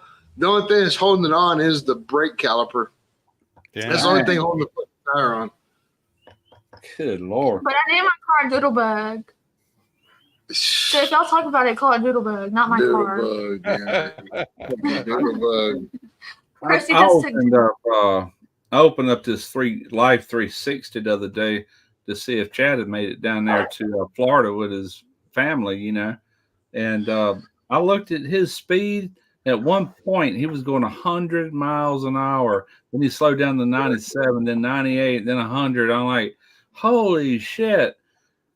I felt like So texting what him or something. I said, no, I don't want to distract him. So your ass is going to get pulled over, but he didn't. We all have that on Live 360, so I can see where Bailey's at. I can see how fast she's going. I can see where she went. I got Christy, my mom, Christy's dad, Christy's mom, me. All of us are on there, and I look at that shit a lot because yesterday, fucking Bailey wanted to go to. She wanted to go to fucking Galveston. Yeah. So her and her friends all went to Galveston. And in the meantime, we went and bought her this car. So that's kind of like the surprise. That's where he's at right now, Sebastian, Florida. Yeah, you can see where they're driving. You can see how fast they went. He's parked. I don't know where he's at exactly. Let's see if I can zoom up. Didn't he just go to Florida? Not long ago. Yeah, he's at. I guess he's at her sister's house. Yeah, it is. But I guess I'll leave in the morning and come back. I don't know, but it's like, good Lord. I know what it was. They left late, and it was already like 10 o'clock here, which means it was 11 o'clock there. And he was hauling ass trying to hurry up and get there, 100 miles an hour at night. Oh my God, boy, you are stupid. But you can do that on the freeway though. Yeah. And it could have been her driving. It could have been her driving. I'm not sure who was driving. I just know how fast that car was going, you know. You know, if you get caught going over 100 miles an hour, it's a felony. Right. Reckless driving, you can lose your license for that stuff. Yeah. If you get caught going over 100 miles an hour, it's a felony. So I thought, you know, it's like, dang gum, man, you got to go back to work. You don't need to get locked up down there for however long. Just bought that big ass new house. 2 boats. You're talking about Chad then, not Derek. So right. I'm talking about Chad, yeah, not Derek. Derek won't drive. Derek will do. He's like me. I taught him how to drive. I actually taught Chad how to drive, but Derek drives just like me. He's gonna go to speed limit or maybe 1 or 2 miles under it. Never goes over unless you're passing somebody, you know. So let me ask you, Russ. You taught your boys how to drive a standard? Yeah. Derek's first car was a standard. Chad knows how from some point in time. I can't remember which cars exactly, but yeah, they know how. Absolutely. Yeah. Derek's Jeep is a standard. The way I did it today is I was behind the wheel. I was working the clutch and everything, and I was letting Bailey shift. I was like, all right, now get in first gear, and she was shifting from the passenger seat. She was working the stick shift. And then I was showing her, I was like, you know, clutch here, do this. Because, like, she's never drove a standard ever in her life. And then I was like, all right, your turn. And she got behind the wheel, and, dude, she did fucking excellent. I was so proud of her. I'm over there with tears in my eyes, like, oh, my God, my baby's learning how to drive. I'll tell you what, though. I went to New Orleans one time. We used to go there a lot when I was married to my first wife. And my brother-in-law, he was married to Hilda's sister, my first wife's sister. And he had this little car that was a little standard. That joker, I just noticed one day, I said, you're not hitting your clutch. He goes, I never hit my clutch unless I'm stopping at a red light. He was just shifting out. He was listening to the rear end, the RPM of the engine, and you don't need a clutch if you time it just right. And I'm like, holy shit. I had never seen that prior to that ever. I wouldn't. So last night, whenever, you know, we had the car here about 5 o'clock or whatever, and I was out there barbecuing. I had that brisket and that pork butt and some ribs and sausage and shit. I was like, let me go take it around. And I fucking got on it. I was doing, 75, 80 miles an hour. And when I came back, dude, no clutch, no clutch at all. Just shifting it, because if you time the fucking RPMs right, you don't need a clutch. That's exactly what he was saying. I just never seen it done. We always, hit the clutch and shift, but we were fast at it too. But it's just like, damn. But I haven't on a standard since then to even try it with. But yeah, I read Troy's comment. You probably would, Troy. Me and that highway. Now, when I was younger, I was like Chad. We lived in Hurley, Mississippi. That was 20 miles from the coast, and I was going 100 miles an hour going home and going to work. I didn't think twice about it. I look back on some of them days. I'm like, how in the hell did I even live through all that? But never had one incident. Knock on wood, Yeah. But dude, I go to work early. I'm going to work at 5:00 in the morning, and pretty much ain't nobody on the fucking freeways. And I'm in Houston, and dude, if you ain't doing 80 miles an hour, you're getting run the fuck over. Because the few cars that are on the freeway, it ain't shit for me to do 95 miles an hour in the morning, because I'm doing 95 miles an hour. The guy next to me is passing me. The guy behind me is flashing his lights trying to go around me. Like, it's when I had my truck, there was times I would go 75 and 80, but for the most part, I'd lock that cruise in at 70 and just cruise. I've never been in that big a hurry to even. You get on this Houston traffic. You get on fucking, like I said, 5:30 a.m. 6 o'clock a.m. They ain't really a lot of people. Everybody's going to work. Everybody that's on the fucking road's going to work. And them motherfuckers are cruising, dude. I promise you. I almost get run over all the time. So my company car that I'm driving right now is a Ford Escape. That's what I'm driving to work. I don't have a truck. I have a Ford Escape. Yeah. And dude, them motherfuckers, they fucking blow by me honking their horn and shit. Like, dude, I'm doing 80 miles an hour. Like, what the fuck you want me to do? Yeah. Them motherfuckers doing 100, fucking blowing by me. I've drove into Atlanta before and already be, like you said, 10 miles above the speed limit. And them people coming by us 95 to 100. It seems like I'm like, holy crap, but yeah, I don't know. The older I get, the more cautious I was. But Derek drives just like me, identical. But now Tarina, she's a little speed demon too. She drives that car like a little go-kart. And it's like, holy crap, man. Yeah, my niece was a very defensive driver here in Texas, but she moved to California. Yeah. She had to get aggressive to get anywhere in California. I guess you have to, man. That's the reason I like small towns, I reckon. But I used to be stupid when I was a teenager. Everybody was, I reckon, at some point, but I got over that. But the older I got, my eyes aren't what they used to be either, and that plays a big part. But people that I, kind of like Robert, the one that brought me that still die, I was riding with him the other day, and he's not a bad driver at all. But there's a time or two it's like I would be slowing down right now, but they just right on through. And my other buddy Jim, I rode around him. Now he drives like me, very cautious, very just a good cautious driver. I felt totally comfortable with him, but there are some people that it's like, holy shit, I'll never ride with them again. Scare the hell out of you.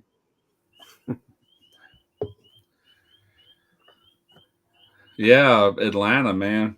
I was dating this girl one time, and she was driving at one point. She was, I think we're in her mom's car. And she was like 95. I'm like, my God. I said, you are going fast like that. And she goes, I'm just keeping up with traffic. That's what everybody else is doing.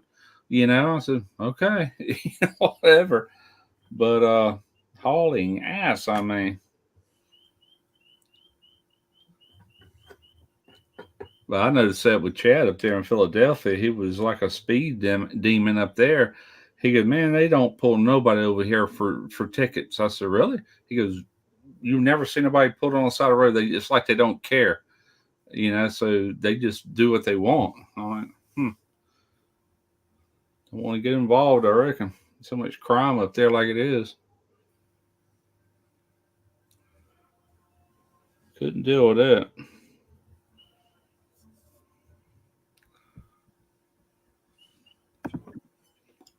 Say something, Lance. Something. Man. Like, Lance had it. I was just keeping up with the traffic. Yeah.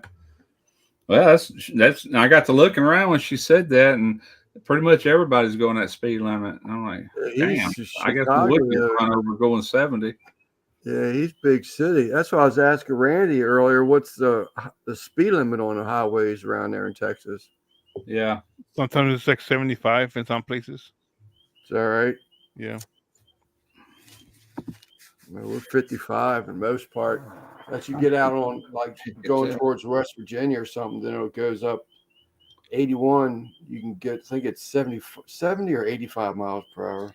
Yeah. Normally it's 65 on the highway, and then there's some places that do 75, 85. Now Virginia, it's 65, 70, I think, out on the interstate. Yeah. I tell you what I think ruined me for the age I am, and when they initiated that back when Jimmy Carter and that oil glut and all that, they lowered it down to 55. You remember, and it was like that for years and years and years. So when they finally abolished that and went to 70, that 15 mile an hour made a big difference in the way you felt. I'm used to it now, but it took a little getting used to. I was used to them double nickels, you know. But you ever been on a trip and you're going highway speeds for like forever, like 500 miles, and finally you reach a city, and as soon as you get into little roads, the next thing you know, you're going like 50 or something where you should be going 30. It's like, oh crap, because you're so used to the higher speed, you know. Takes you a minute to get used to the Dude, if y'all could only see what's going on in the swimming pool right now, because Bailey has her and three of her girlfriends, and then her gay friend Hunter.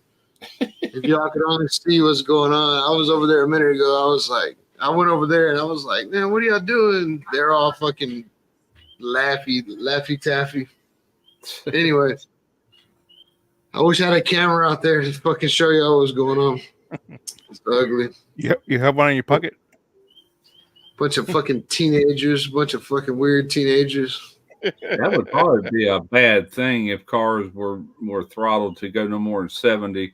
The reason I say that, if you ever get in the interstate, I call them clusters, you know, or cluster folks, where you got all these trucks and cars all in one area, and I'm behind them where nobody's around me. There's another cluster behind me because I'm doing the speed limit, and somebody up there is not, and everybody's trying to get around them. But if everybody went the same speed limit, that almost seems like that could create a problem, you know. At least the ones that are hauling, they get on out of your way. They're not a problem no more, you know. Get the link to this live on your phone and go film what's going on over there. No. No, I'm saying like just film them fucking clowns over there. That fucking bunch of little teenagers. I'm not putting that on. Yeah, you're right. Don't want to put that on the fucking. I mean, they're not doing it wrong. They're just teenagers and they're giggly and fucking bouncing up and down and shit. Yeah, I gotta see. Be right back. You said 3 girlfriends, and then you just like I was like, well, there's not three. A girl. There's 3 girlfriends and 1 boyfriend. No, baby. There's 2 girls. All right. Well, anyway, dude, okay. So Hunter's Bailey's best friend. All right, and today he was coming over. He wanted to come over for Easter to eat and everything, and he's gay as fuck. And I was like, just get a Uber. I was like, just get an Uber and I'll pay for it when you get here. And he was like, I'm a faggot. I'm not getting in no Uber. I was like, okay. Should got him a lift then. No, we went and picked him up. But why? What's the correlation there? Why wouldn't he do that? But I guess he's afraid that he's going to get raped. I don't know. Okay. He's super fucking feminine. He's literally one of the girls. Like when Bailey has 3 girls friends spend the night, he's the third. You know what I mean? Like, I mean, it's just that's the way he is. He's cool as fuck. He's respectful and everything. He's funny, but he really is a real dick sucking queer.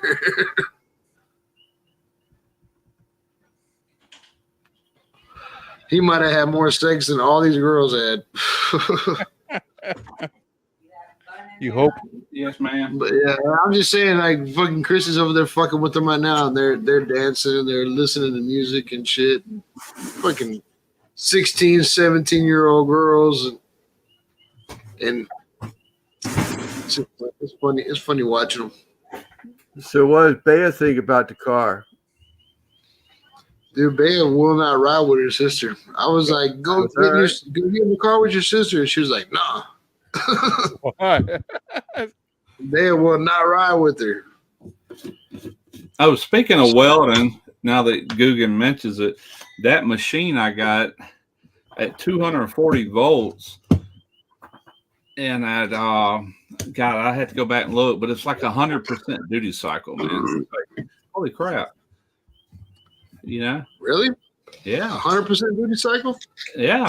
Depending. If you run 120 volts, the duty cycle on, I think, TIG all the way up, whatever that top amperage is only 40%.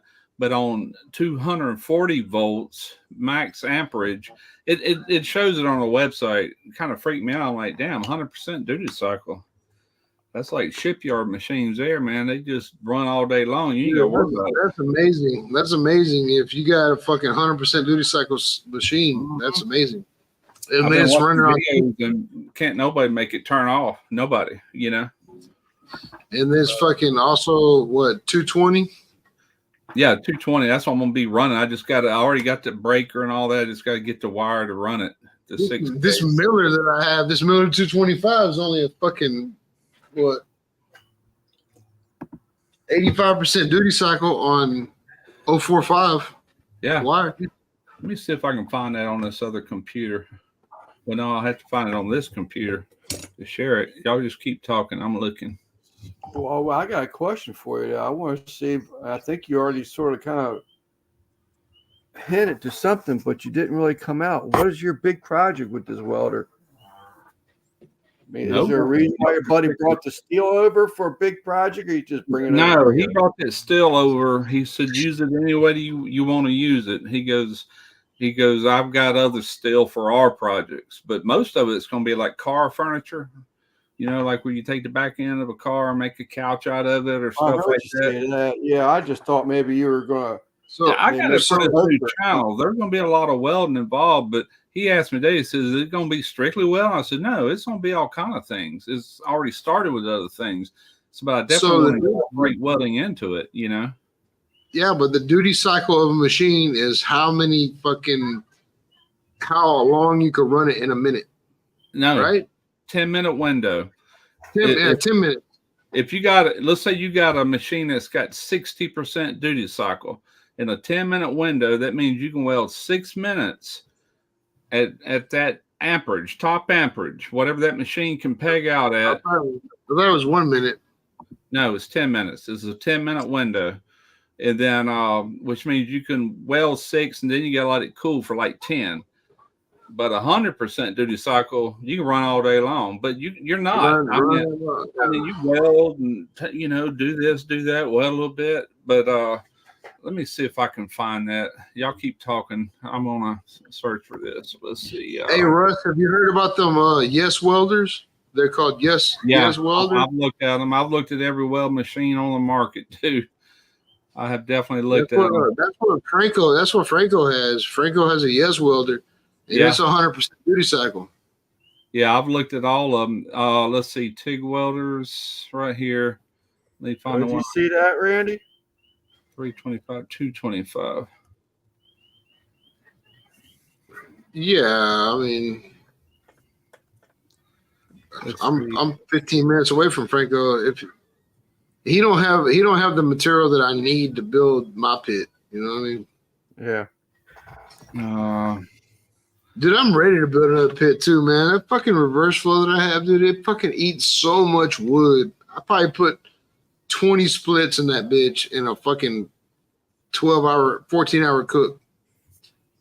I'm just saying it was like eating fucking wood. Even Chris's dad was like, God damn, like you keep fucking putting wood in that bitch. I was like, I have to keep that motherfucker at 250 degrees.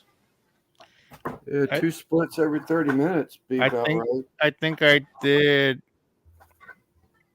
13 splits from 4 p.m. Yesterday till about 10 a.m. today. Yeah, I feel like I'm feeding this fucking. I feel like I'm feeding my pit way too much, because if I was to build like a traditional offset, because you got to remember that I just came back from over there at Bar A Barbecue, doing that fucking split. Dude, them motherfuckers are putting a split every 2 hours. Like they got a small ass fire that's keeping that thing fucking 250 degrees. A small ass fire. Me, dude, I'm fucking feeding that bitch. I got a 9-inch fucking coal bed in that bitch. Sheesh. Dude, Mike Brown would be fucking. He would hate my pit. Yeah, give me a video. Yeah, he would hate my pit. He'd be like, "Oh, this fucking thing," because I mean, like I said, I mean, you're building a fire in the firebox, and it's having to go through the whole pit and then out the smokestack. You know what I mean? And you fucking throw a bunch of wood in there, and you put 2 or 3 splits in there, and it gets up to fucking 275. You gotta adjust the fucking damper on there to bring it back down. It's just, I don't know. You think That 3-wheeler. I'm ready to build a real dude. Awesome. Hey, all bullshit aside, I think right now the best deal, if you're gonna buy a fucking pit, as much as I hate to say it, Jeremy Yoder is a cocksucker, but his fucking pit is the best you can buy. $2,500. And his fucking pit is badass. You know what I mean? I seen Ant do a review on it. I haven't seen it yet. Have you seen it, Russ? Oh, I'm sorry. I was looking at this. All right, I got it up. It's called The Solution or something like that. What is it? Jeremy Yoder from fucking Mad Scientist Barbecue started making pits. They're $2,500. That's it. 1/4-inch material. Everything's 1/4-inch. And that bitch is fucking it. $2,500, no more, no less. Damn. Let me see if I can get Lance to hang on. It's called The Solution. That's what it's called. He calls it The Solution. Share screen. If I was to buy a pit, honestly, that would be me before I bought one from Academy or something. All right, here's the duty cycle. 40% at max rating on either 120 or 240 volts. 100% at 75 amps, 120 volt. 100% at 139 amps at 24 volts. Let me tell you, I'll never be welding at 139 amps. And that's at 139. It's got 100% duty cycle at 240 volts.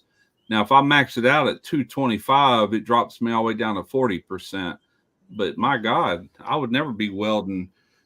The most current I'll be drawing is if I'm welding like 1/4-inch aluminum. That's got to be pretty hot. But stainless and all that shit, I'll be down there around the 60 amp range. I can weld all freaking day. Carbon steel, it don't matter. Plus, how long are you gonna weld, Russ? You already welded on this shit. How long is your art gonna be struck? Yeah, exactly. But that's you're never gonna be at that, because at I guarantee you, amps, 100% duty cycle, that machine can rock and roll the entire time. Not unless you're welding like a long seam, like a flat fucking 2G welding along. That never even gonna be right. And like I said, I watch these cats on TV and they just going and going and going and going. And I'm like, damn, they're welding more than I ever would at one pawl, at one time. But I cut my TIG rods in half for better control too. When I weld. Plus, that's a shipyard thing because of all kind of crap around you. A lot of time we had to bend the rods almost 180. You're also a pipe welder, but you're also a pipe welder, but also Like, think about if you're wearing a long seam, fucking long ass fucking can. Are you really gonna be putting that much? Are you ever gonna max out? Right. Yeah. No, that's what I'm saying. It's perfect for my uses, man. Perfect. Yeah. The little sucker well is sweet. That's what I like about it. But what'd you ever do with the that other one you just bought? It's right here. I'm gonna do a video on it. But we went to get argon Friday. Out the place, pulled up, and Tarina says they're closed. I'm like, what? So I got out of the car, and sure enough, they were closed. She says it's Good Friday. I'm like, shit. So we got to go back to get the argon. But I'm like, screw the argon. I said, I don't even have power yet. Let me get the cable. Man, that's gonna be freaking expensive. But let me get that, and then we'll get the argon. That'd be the last thing. I got everything else. That'd be the only thing missing. I mean, I can stick well with it, but I can't even do that until I can get the wire to run the 200. I mean, I could on 120, but I don't want to use 120. I want 240, Yeah. But yeah, I stick well with that little one today. It only does 120 only. I'm like, damn, 7018? That ain't half bad for a $70 freaking welder, I wouldn't even expect it to strike an arc. I struck an arc and maintained. Right now, in my machine right now, because I weld that bumper on the Ford Ranger. Mm-hmm. See that bumper over here? That bumper? Yeah. I got a short arc in there. They got a fucking roll of MIG wire, 035 MIG wire, fucking 75, 25 gas, and fucking I put that in there, dude. It flows like goddamn. Like butter. Hell yeah. I'm never gonna ever approach the I think it's a 60 or what did I say earlier? Fucking 80% duty cycle. I'm never gonna reach that because it's fucking this trigger pull, you know what I mean? Right. Yeah. I'm gonna weld and it's wire fed the whole time. So I wouldn't mind having a MIG welder in a way, but man, my process I love the most is TIG welding. And then the one I like next to that would be stick welding because of pipe welding so much pipe, carbon steel pipe, And that's MIG welding, man. I haven't done that in many, many years, but I used to be damn good at it years ago. I'm talking about the 80s. That's how long ago that's. Talk about fucking stepping on my nuts. Christy's gonna come in here and fucking put that in the comments. Guggen says, I wish I wouldn't have mentioned nothing about welding. I do gotta fucking get off the internet. Yeah. Well, no, it's like freaking 10 o'clock. It's only 10 o'clock. Yeah, I gotta be up early to go to Houston Area Safety Council.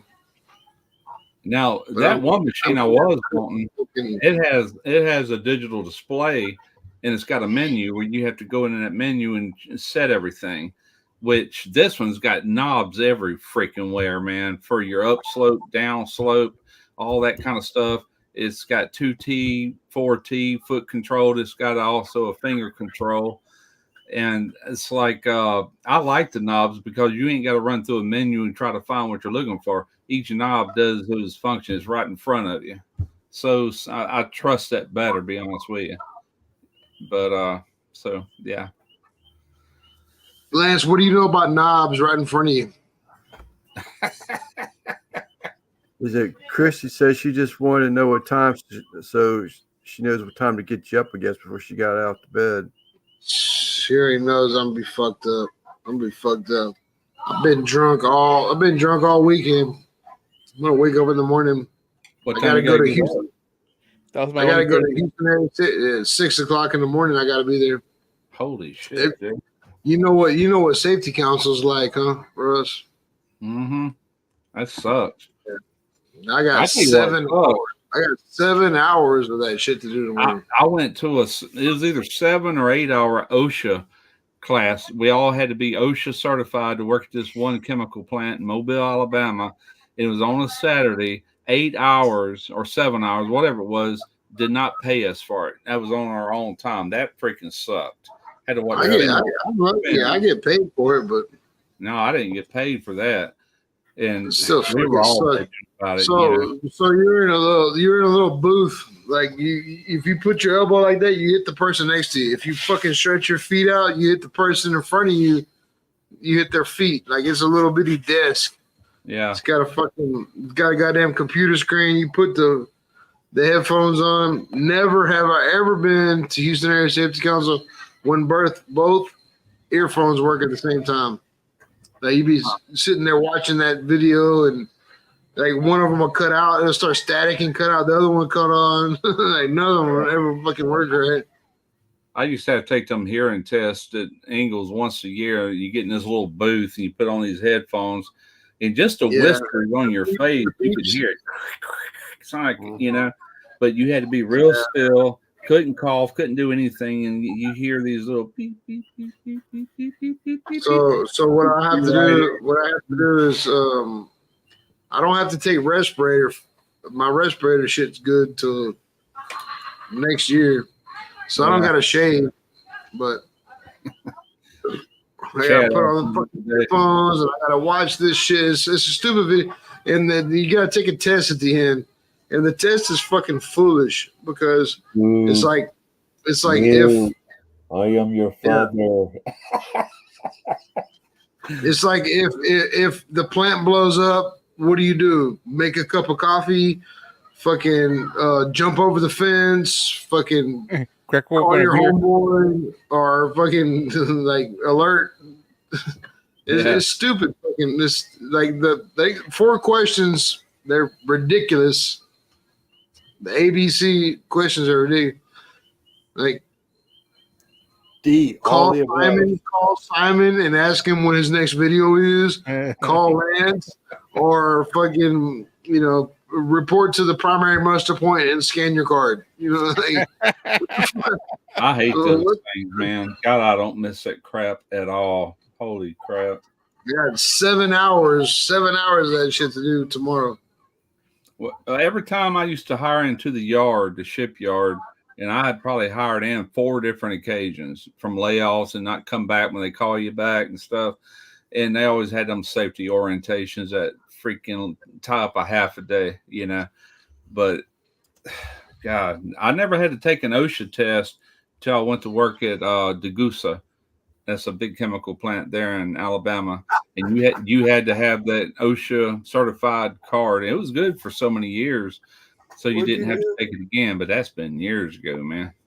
You know what that shit is, though? You know what all that shit is, though, Russ, right? You know what that is? What?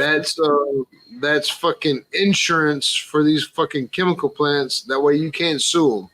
Oh, I know. Because you know better. You're OSHA certified, blah, blah, blah, Yeah, the first thing they're going to be is, you fucking went through safety council and you passed the test and like you get over there and fucking goddamn chemical leak. They got a hydrosulfuric acid leak or something.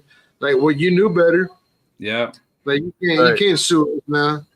UPS the same way when they lifted the weight from 75 to 120 pounds. You took a test on how to lift up a 120-pound package. That's how to deliver a 120 package. That's ridiculous. They ought to have a freight truck at that point with a lift dolly on it and dollies. 110 pounds. That's a lot. If you think about it, just be picking up and toting to somebody's front door.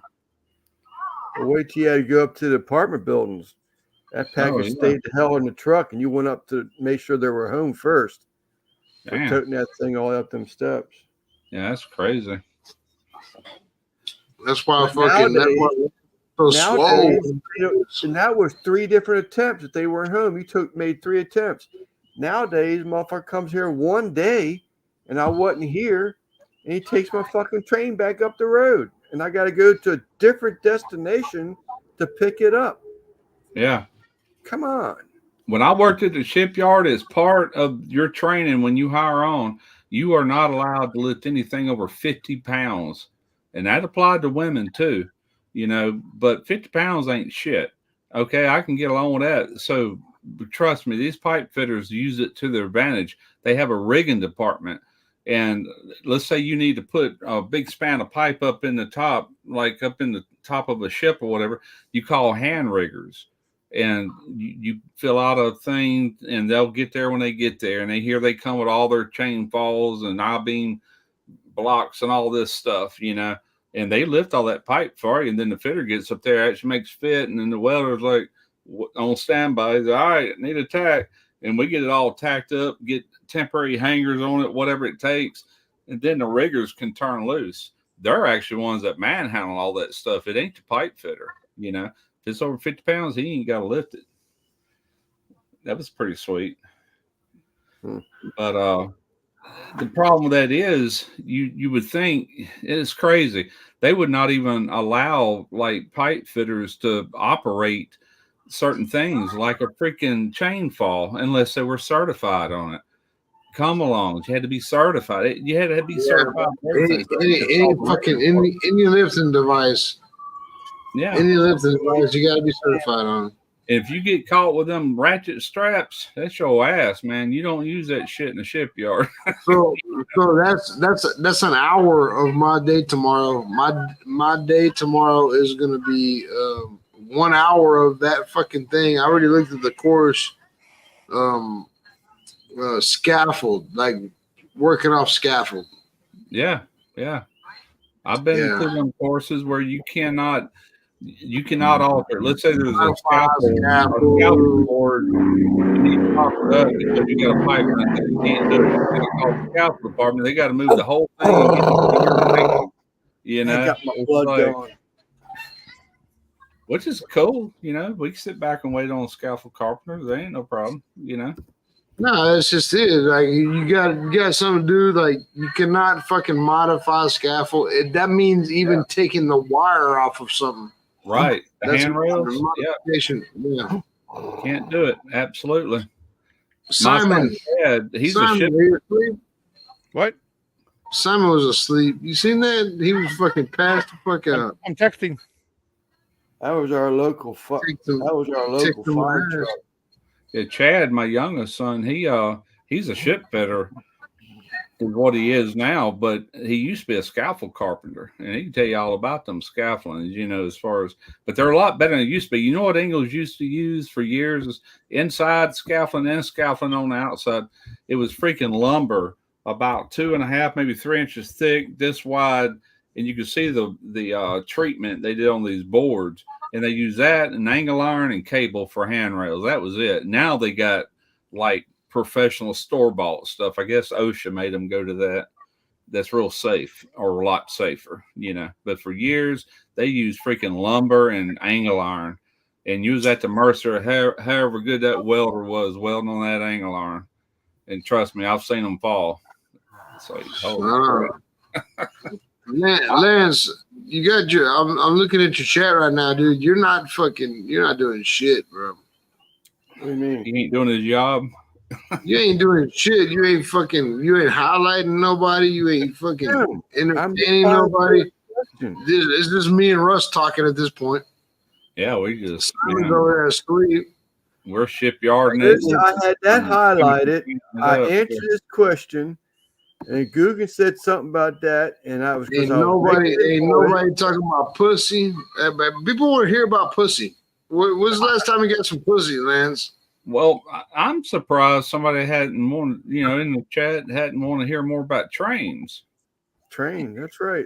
We talked about welding. We haven't talked about trains. Yeah, let's talk about I called a guy tonight, or I left him a message. Told him I said it's Easter, so I really don't want to have much more of a conversation about it. Other than I'm interested in what you're selling. So he's got these 2 Lionel boxcars from the 1980 that play train sounds. They got the couplers hooking up and cargo shifting. And it's only a matter of time. It's only a matter of time for Lance comes out of the closet, because that's some gay shit you're talking about. I'm cooking. You're just listening. No, I'm serious. I want to hear about it. Let's talk about these box cars. They play train sounds automatically. So if unless you're a rich dude and you're buying these new trains for $1,200 to have all the module boards in them, and you got these $2,000 control transformers that have all the buttons where you can push a button and make a diesel train engine sound and starting up and 5 different horns. I ain't got all that kind of money. So these little Lionel box cars from 1990s got all that stuff in there built into it. So as the wheels turns, when the wheels turn, it hits these goes past these some, I don't know what you want to call them, switches or something. well, it's like a built-in thing. So as the wheel turns, that whatever's built in triggers it. So it's like registering the RPMs. So it Okay. automatically picks up whether it's a steam engine or a diesel. Guys got both. So I'm thinking about getting both of them. So just to have the train sounds, man, save me some money. Hey, honestly, Lance, when you were telling that story right now, Right. I almost killed myself. Got hard. I was about to commit suicide right now. I will say something. When I buy something, I usually try to buy something that I know I can turn around and make money with, which you could too if you ever sold some of that stuff, you know. Well, there's 90. They're both still in a box. $90 for both of them.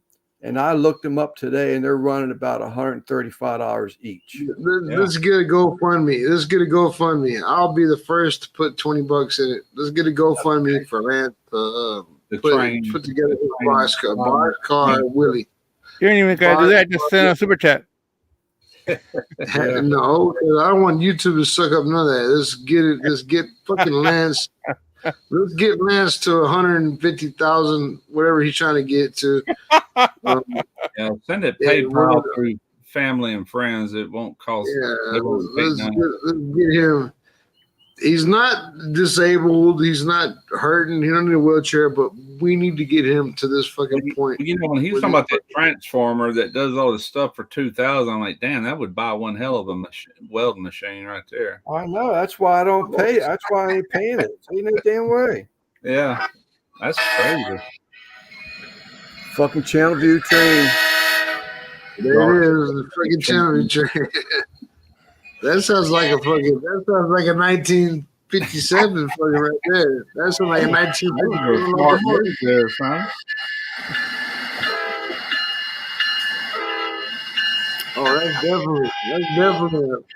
I hear a train a coming. Oh, shit. That's definitely a fucking 1952. What year is that? What year is it, Lance? What year is that train you're playing right there? It's a 1983. 50s probably. Oh, that's 57. I bet when Lance wakes up in the morning, you know, his wife says, "Do you know you was hitting the horn last night?" Yeah. Well, you woke up to chat. Lance don't have no tattoos. Look, he has no tattoos. But if he got a tattoo tomorrow, it'd be a little train on his dick. That cartoon used to come out when we were kids or teenagers. Yeah, Bullet Train. What was it? A conjunction junction. What shall function? There was something with a little cartoon train. You remember that, Lance? That's what it was. Yeah, conjunction junction. Yeah, I do remember that. What shall function? No big deal. Hey, Lance. There you go. Yes, sir. Dude, I will haul your coal all night long. You put me in the bag. I'll be the caboose. I guarantee you, I fucking got your back. The tender, that's it. What's up, Mike? What's up? Randy's running. That keeps me in rhythm, Chris. It keeps me in rhythm. Shoot, I think I can. The little train that could. Yeah. We're coming up to a hill. Yeah, that's it. Conjunction junction. What shall function? It was a mathematical cartoon, wasn't it? About subtraction, addition, and all that crap. What does Simon got going on over there? He's showing that video that I was just on, or that cartoon. Man, I was like 14 years old when it came out. Holy crap. Then they had another one about bills. I'm just a bill. I gotta go, guys. I gotta go. Everybody's over there fucking waving at me. I gotta go. Later, man. Adios. Well, have fun at your safety meeting. He's out. He's gonna jump in the pool. Yeah, I had a meeting because it had the song to it. I have my BNSF 4-hour safety certificate. I used to have that OSHA certificate, but it expired years ago. I thought it was talking trains. BNSF is the train line.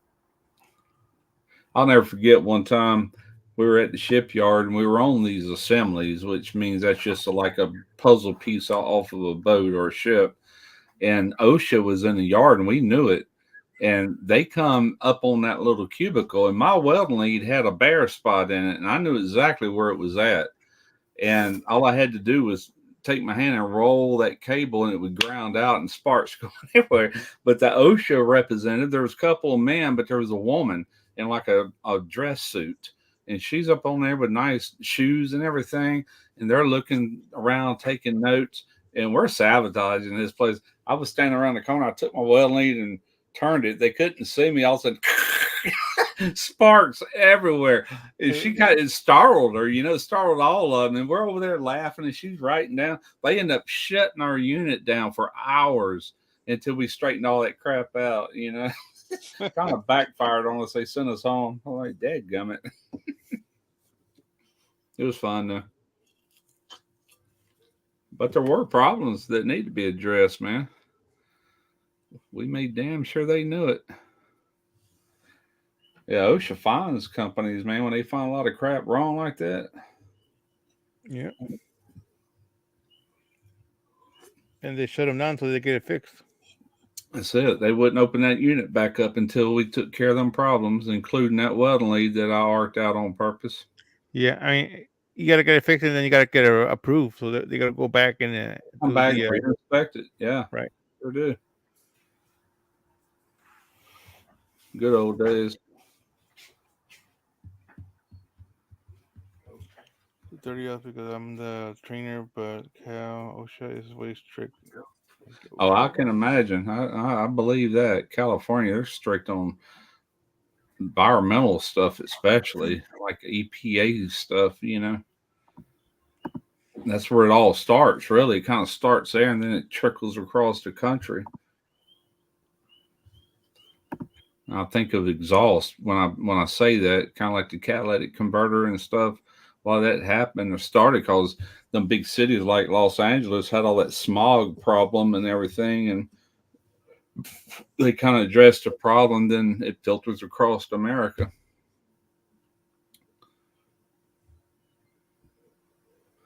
Yeah, I can imagine.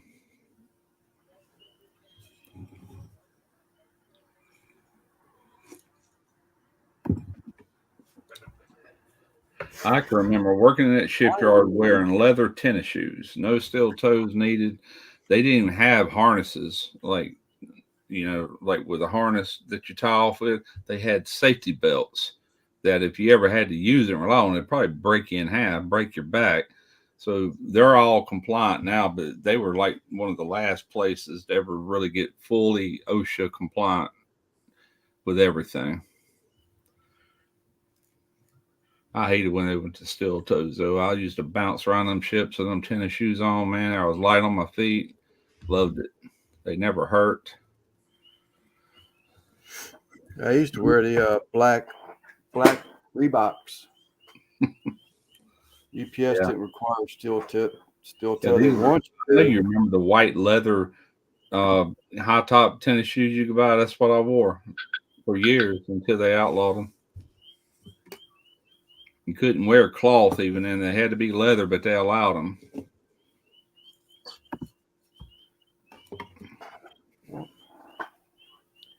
Got me thinking now, Guggen, what are the trains? Excuse me, are they all pricey now? I have no idea. Used to be a cheap way to travel. Never been on a real train that take you from state to state. Never have. I went to, my goodness, in Mexico. Took a train trip. Was about probably like 6 hours, maybe 8 hours. Was that Amtrak or some other company? It was I don't know. It was a Mexican company Okay. railroad, but I went with my grandmother. We were going to see one of her daughters, and I was in Mexico for the summer, so I went with her, and I never been on a train, so it was like first time. I think if I was on travel other than a plane, it would be a train because Greyhounds just suck, man. All them stops they got to make, Yeah.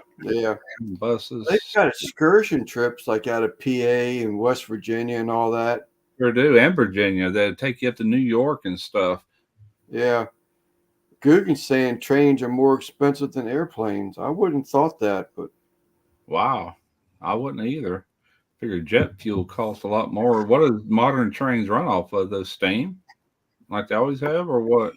diesel. Modern trains are diesel. Diesel? Okay. Yeah.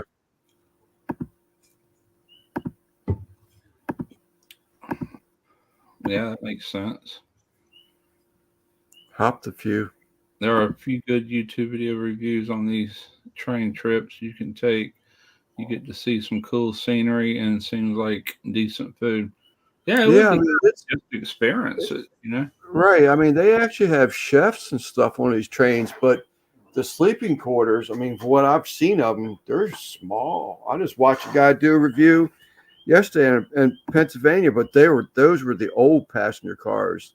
Yeah. So that now they have these things called, well, they had them, I shouldn't say now, because they may have had them in the 50s, called overlooks, where you'll sit like a passenger car, and it's, windows all over it. There's you can even go up to a second level on some of these passenger cars and see out even higher yet. But they've got glass, domed glass on top of them, so you can see the scenery and everything. So they're pretty cool. I guess the closest I've come to riding on a train was when I was in Illinois after Hurricane Katrina. I was up there for 8 months, and they had a Metro Link, which I think all that's electric. I know it is. And them things haul butt, man. I mean, they start from 0 to nothing pretty quick. But the one I rode on was the only one in there. It went from St. Louis all through St. Louis, and it stopped at a station. And then if you take it and come across Mississippi River, it take you kind of into Illinois to some Air Force place over there. Can't remember the name of it. It's a pretty long trip. We took it one day just to ride it, and then I took it a few times after that just to go from Belleville, Illinois to St. Louis to go walking around and stuff, go see Busch Stadium and eat and stuff. Get ready to come home. And there were stations all throughout the city, like Belleville. There was one right up the road, but it would actually stop right in front of a house. There was a bus stop there. I could catch it right there and go to wherever I needed to go. That was pretty cool, Now you can get some of these excursion trips, and they're just, hour long, 2 hour. I don't even know, to be honest with you. I think there's some that are longer than that, but those are steam engines. They'll have some because the that train that I showed y'all a couple weeks back. That's one of the trains that still has.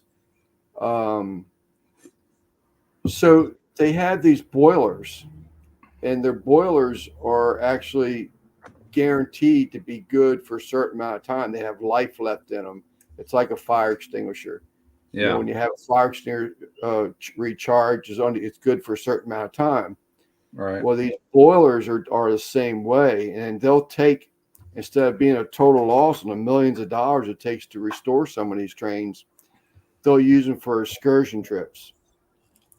And a lot of West Virginia, they're real big because there's so many trees and so much color in West Virginia during the fall. Yeah. Just beautiful tracks. But they'll take those, and those will be old steam engines, instead of a diesel engine. Right. Huh. That's cool. They're pretty cool. I would like to. I've been on one. It's been years ago, decades ago, that I was on a train, and it was outside of like a metro train. I take metro when I was doing a lot of that Second Amendment demonstration stuff. I would take a train from PG County to Washington D.C. because it was just easier and cheaper. You had to worry about the. Was that a parking Metro Link electric trains? Yeah, those were electric trains. Yeah, that's what we had in Illinois. It's called the Metro Link. That was the name of it. Yeah. So I've ridden those. I within think they years. expanded it since I've been there too. Yeah. Yeah, I've ridden those within a couple of years ago, but I just got out of it. Just too much stuff. Not enough people in it anymore because people just get discouraged anymore. It's pretty cool. You see your stop coming up there. Like they dropped me off right in front of my house. You pull that cable right there, and it would tell that driver to stop at that bus stop, and I'd get off and go in the house. That's pretty cool. Yeah. Now around here the buses have specific bus stops. Yeah. So they won't stop anywhere but those stops. Yeah. What the buses did, it was part of MetroLink. They would take you to the MetroLink station, and they were at different places like around us, and they would take me to the closest one. That's where I'd actually get on the train itself, and from there it was just like I said, St. Louis or all the way back to that Air Force base, and that was it. But them buses would take you all over town. It was part of the same system, what do they call that? Local transit or something. I don't know. Can't think of what I'm trying to say. Yeah, Guga, that link you just sent me, them Amtrak trains, they've got railway right-of-ways. So if you got a freight train, now I don't want to. Probably shouldn't say it because I don't know it for a fact, but I've seen a couple trains that are diesel freight trains that are actually have to come to a stop and wait because there's an Amtrak train coming through and they all have the right of way. What was that incident? That's been probably 10, 12, maybe longer years now. It was somewhere close to the East Coast where an Amtrak, I think, run off the track into the water or something. You remember that? It's been probably 2 years ago now. There's one up by Lep just a couple years ago, and that was a Freightliner because it dumped all kinds of poisonous chemicals and stuff. Oh, I remember that one, but this one had people on it. It was an Amtrak, and they come off derailed over water or something. I can't remember the specific. I remember something about it. Yeah, there was one just 3 weeks ago in Pennsylvania. Really? It's engines, Norfolk Southern engines. They were nosed into the river, the Lehigh Valley River. They had to pull them back out. You used to hear about train derailments kind of often back years ago. I haven't heard about none around my parts in a long time, but they'd be carrying chemicals and in these tankers and stuff like that. No. They get derailed, and the whole train's laying on its side, sliding. Yeah. I have not, Stephen, but I would be interested, since you said tunnel. I'd like to see the tunnel that would be local to us. Russ is familiar with it because he's been through it, I'm sure, when he was in Norfolk. The one that goes underneath the Chesapeake Bay in Norfolk. Oh, yeah. Yeah. Underwater. I think that just blows my mind. Yeah, they got a tunnel like that. You talking about just a tunnel that people drive through? Right. Yeah, they got that one somewhere near where I was at. You get on it, and it'll take you all the way to Maryland, and most of it's underwater. And from Virginia? Yeah, from Virginia, close to where I was at. It would take you from there. I think it dumped off in Maryland somewhere, if I remember right, or maybe it wasn't Maryland. I don't remember. But it's a long ass tunnel. Yeah, there's one that'll take you in from no, you're probably thinking of one in Delaware. I've almost said Delaware. I think it is Delaware, but I never got on it. I just remember, seeing it on the maps and hearing about it. And I've seen where you can get on it, but we never had no reason to go. Yeah, that is a pretty big one. But the one that I thought that you might be familiar with is the one that takes you in from Norfolk to Virginia Beach. That one's another underwater, under the bay tunnel. Now I went through some tunnels a few times going from. I was staying in Hampton to Virginia Beach to finish some of this tattoo work, and it was underwater, but it was real short. It didn't last long, you know. Yeah, no, it's a short one, but that was the one I'm talking about. That's why I'm surprised you didn't go through. Oh, I because it's- did. I went through that one numerous times. Every time I had this Yeah. tattoo worked on, I had to drive to Virginia Beach Yeah, and from Hampton, but I had to go through that tunnel every time. Yep. Well, that's like Mobile, Alabama. They got two tunnels. They got the Bankhead Tunnel, the original 2-lane. Then they got a 4-lane, which is part of I-10, Interstate 10. It's a lot shorter than the old Bankhead Tunnel, but they both still work and operate. you know, I sort of kind of agree with you, Guggen, but I don't think a lot of that stuff, like the Amtrak, I'm not too sure that isn't computer generated or computer operated. They have an engineer on there. They could probably override something, but for the most part, it's all computer. But yeah, I was just talking about the train derailment in Pennsylvania a few weeks ago. Now they have safety systems. I think they're called. Uh, again, don't quote me on this. I think that it's called a TSA system. And the TSA system is supposed to be available to all trains, and they could tell you if there's a train broken down or whatever, but you'll get alerted long before you get there. Well, this accident in PA was a train rear-ended another train that just stopped dead on the tracks. Dang. And then why didn't he get the alert? I don't get that, you know. Yeah. Yeah, you'd think nowadays that'd just be that would never happen, you know. Well, and the millions of dollars that the system costed, you know, to implement, you know, to put into the railroad It makes system. you wonder how they did that years ago, like in 1800. How did they know to time out certain trains and all the more and bigger it got, you know? I guess there were a few train wrecks, you know. All lights, you know, it was all lights. Yeah. Before, you know, if you didn't, you approach a light that wasn't, yeah. I don't want to upset Simon, but yeah. Conspiracy talk. But, Terrorist. Yeah. But yeah, it was light. So if you had a red light, you know, you had to assume. Now you had radios. You know, we still got this red light. Yes, sir. You got the 542 coming out of, you know, Cincinnati, Ohio. Yeah. Please stop and wait for 10 minutes, you know. Yeah. And it was all radio controlled and lights. You know? But you had light failures and stuff. I mean, you had switch failures. So something that happens here every now and then, you'll read about it, you know, or hear about on the news is a train will hit a car at a crossing. Yeah, that's bound to throw a wrench in their schedule when that happens. You know. Yeah, definitely. A lot of tractor trailers too, you know, because they get those.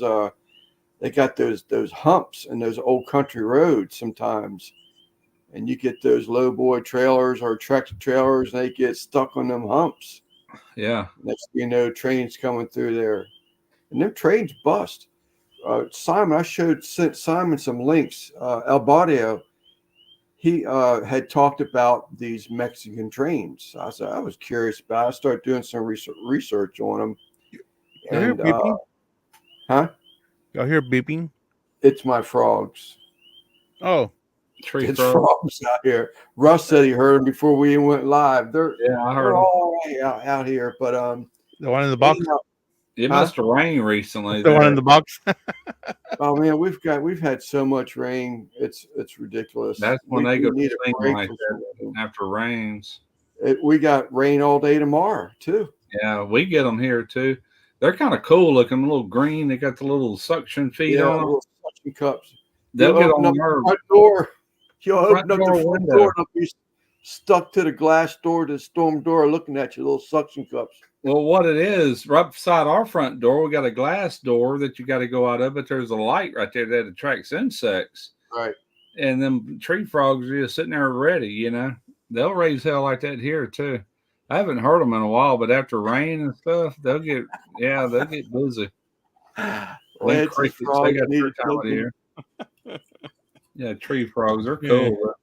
Hey, Lance, I'm gonna hop off, dude. I have an appointment tomorrow morning. So, all right, buddy. Appreciate it, Simon. Right. Yeah, have a good night. I'm gonna probably cut it here short before long too. We're 3.5 hours in already.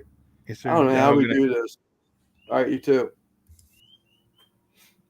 But yeah, there's just these trains. I mean, they sort of kind of amaze me, man. They'll just come through. Oh, we're talking about the Mexican trains.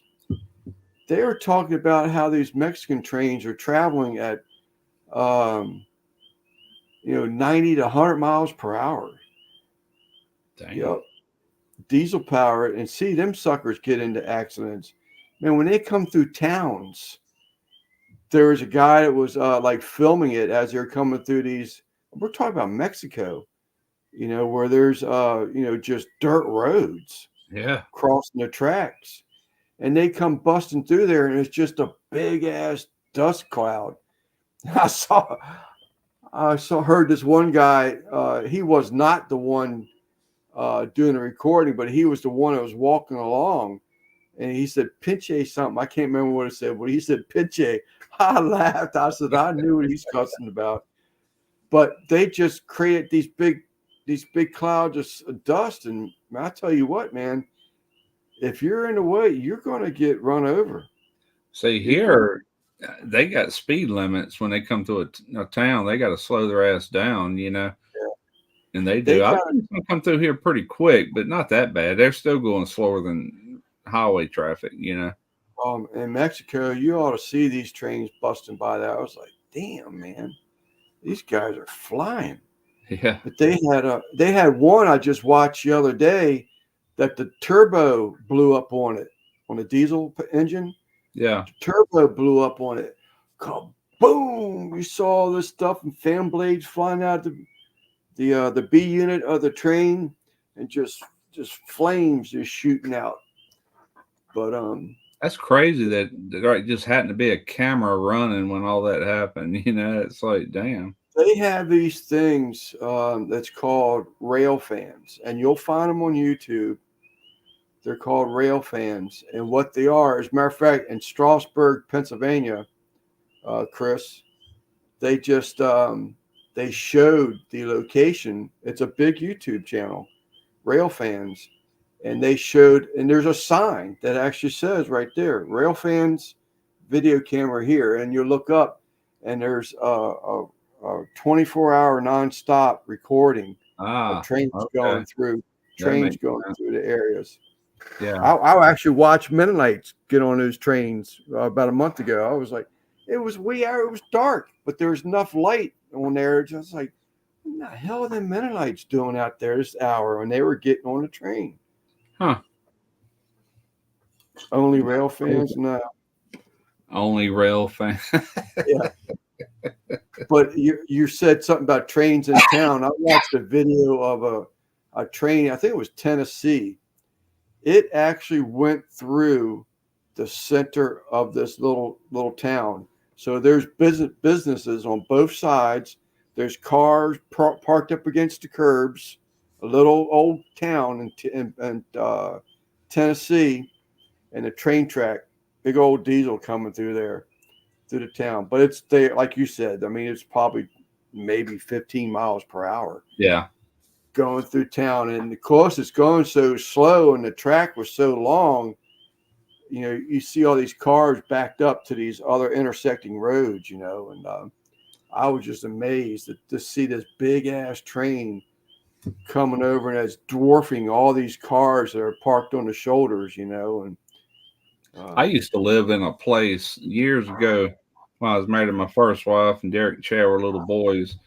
But there was a train track, I guess, coming off down beside Highway 90, and it'd wake me up all through the night, kind of like Randy's trains, That noise come right through the house. I couldn't wait to get moved from it, but I was just renting it, Yeah. years ago. 30 years ago, easy. Yeah, we don't. It's a rare occasion now since Biden closed down the coal power plant. Bless his heart. Bless his heart. Yeah, there's all those guys out of work. God. Now they're talking about putting a casino, knocking everything down and putting a casino there. But that's what everybody needs. They're unemployed, so they're going to spend what little bit of money they do got on gambling. Then they're going to really be in a fix. Right. Stupid, man. But good Lord. We, the Amish guy and I, we've restored. There was a talk of a community train that was going to go through like the Crofton area, Bowie, Southern Maryland, and St. Mary's County, end up near almost into Colonial Beach, Virginia, but on this side it'd be as far as you can go in Maryland south. Yeah. Pope's Creek. You remember Pope's Creek by chance? Mm-mm. Pope's Creek? I do not. But it was a train, and it never happened. They actually started clearing for it and everything. This was back in the 1930s. But the Amish guy and I got a job to jack all the floor joists back up in this old building that was going to be a train station in Bowie, Maryland. You got a job to jack off what?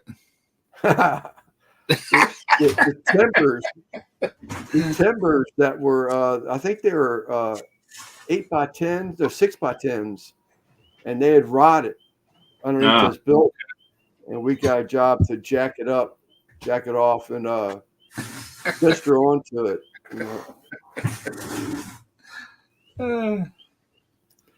But we redid that one, and the history on it. The guy that bought the property, he bought the land and the old train station for 1 penny from the county, 1 cent. But he had to restore the building, and it had to be restored to where it still looked old. Which you couldn't go in there and put vinyl siding on everything.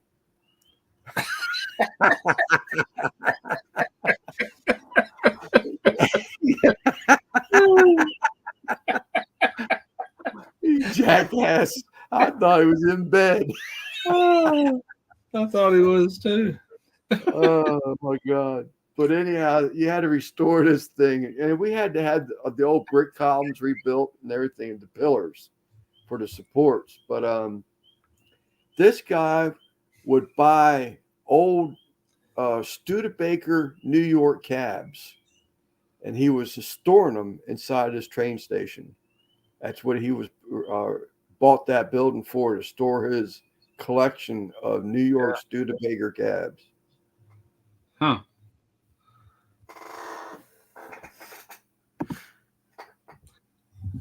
I got some train tracks about 4 blocks from me. They honk them horns all night long sometimes. Kid get used to it, but I swear they do that shave and a haircut 2 bits song. Yeah. Oh, pardon me. Yeah, I don't mind trains at all, but when you're trying to sleep and they wake you up, that's a whole different story. Don't roll over, you mean?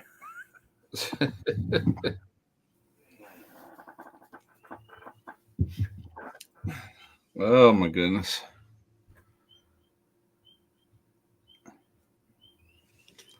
Well, we're about trained out and welded out, ain't we? Yeah. Guggen says he's going to bed. All right, Guggen. Yeah, we're going to go ahead and shut it down anyway. Yeah. Been on here longer than I thought we were again. We were on here. So I said last time, I think it was 5 hours. 4 or 5. Yeah. Ago. What time do you go? Like 7, 8, 9, 10. Okay, not quite 4 hours. Well, yeah, not tonight, but a couple weeks ago. Yeah, I remember. Yeah. It flies by, man. You get to talking and stuff. It's almost like hanging out in the bar room, ain't it? Just I think it's great. We're still holding 19 people, so really, I think one more beer. Yeah, there you go, man. I ain't no hurry. Yeah, no, hell no. I thought it was going to But rain tomorrow, but it's not. So I'm gonna probably go out in my garage and I want to rearrange some crap out there. I think I want that welding machine and all set up in that new welding table close to where I open my garage, but I have to tuck it away so she can get the lawnmower out instead of the back of my garage. I want to put it there because I get better light for filming and stuff coming right through the, you know. So you just got one door. It's not a drive-through garage. I think I've asked you that before. It's not a drive-through garage. If I didn't have two big ass shelves that run almost the length of the garage on each side, we could get our car in it, no problem. You know, but what's in there right now is I've got an old hickory smoker. I've got that pro smoker. I've got that pits and spits in there. I'm fixing to have that gas grill in there once I get it put together. Got a Toro zero turn mower in there. Plus I got my welding table and all that at the other end. So all that, I'm going to push them smokers and let them live. I'll pull them out as I need them for videos. I need her a path for her lawnmower. No problem. Or, you know, no doubt. But, yeah. Back in the house is all brick, right? Yeah, it's all brick. Mm-hmm. It is all brick. One more beer. I just opened one. This one's brand new. Yeah, well, you hang around. No hurry. But I mean, I was getting ready to say we dropped down 15 that quick. Everybody's going to bed now, but yeah. I wish I had a double garage like Jeff's has got, man. He's got a lot of room in there, you know. Yeah. Half of it's studio. The other half is actually a garage, you know. He's got it kind of divided just like that, you know. Yeah, he left a comment on the taco video. Oh, yeah. For Guggen's thing. Mm-hmm. We're surprised, man. See, he's been busy. Yeah. Yeah, he's been real busy. I hadn't talked to him since last week sometime. I wait for him to call me because I know he's probably busier than I am. You know what I'm saying? Because he has to be with this new gig he's got. He's got to crank out stuff. With me, if I don't feel like doing it, I ain't got to do it. And I can do it when I feel like it, you know. My views are going up naturally because of the time of the year it is, you know. So. Cannolis. So like everything I put out nowadays don't do crap no way. Yeah, I was surprised that little taco video is doing pretty well for me. I mean, is it? I'm not in the thousands by no means, but you know, I think it's pushing 260 views, which is pretty good for me. Yeah. You know, I started that new channel. Them first two videos, the next two didn't do worth crap, but them first two, hell, both them's almost. I think one's already over 3,000. Wow. You know, yeah, it's just those are the kind of videos I knew would get views over time. It ain't something that's gonna happen overnight, and I knew that when I made them. But that part's working. In another year, they could have 30, 40, 50,000. But that's how you grow a channel. You don't look for them big million view hitters. You create a lot of videos that get decent views and get enough of them, it'll generate a steady income, you know. That's how I've always looked at it anyway. Yeah, they have I mean, I've got a couple videos that broke 1,000, but that's in over a year's time. I've never had a video. You will keep doing it. You'll have more than one too. You'll have if everything clicks just right and it just falls in that algorithm, you can't stop it. It's like a train. You can't stop it, man. You know. It's just going to do what it's doing. And I think about that when I did so many years ago is prime rib. I got a prime rib from Low Bells, and I did it in September, which was terrible timing. I thought it was at the end of September, but actually it was perfect for the upcoming holidays. And that sucker, man, it went from not doing hardly crap the first few weeks to all of a sudden just past 1 million, like in 3 or 4 months. And like, holy crap. And the whole next year, it gained another 1 million. That was my, to date, that's my best video, you know. I've got a lot of them that's threatening 1 million, but I've only got one other video as long as I've been doing this that actually went over 1 million, and that was the seafood boil. and then the rest of them are knocking on the door. I got a bunch of them that's poised to go there, but it don't happen overnight. It's it takes forever. It seems like. Simon, and here the train jokes. Your videos will be chugging along.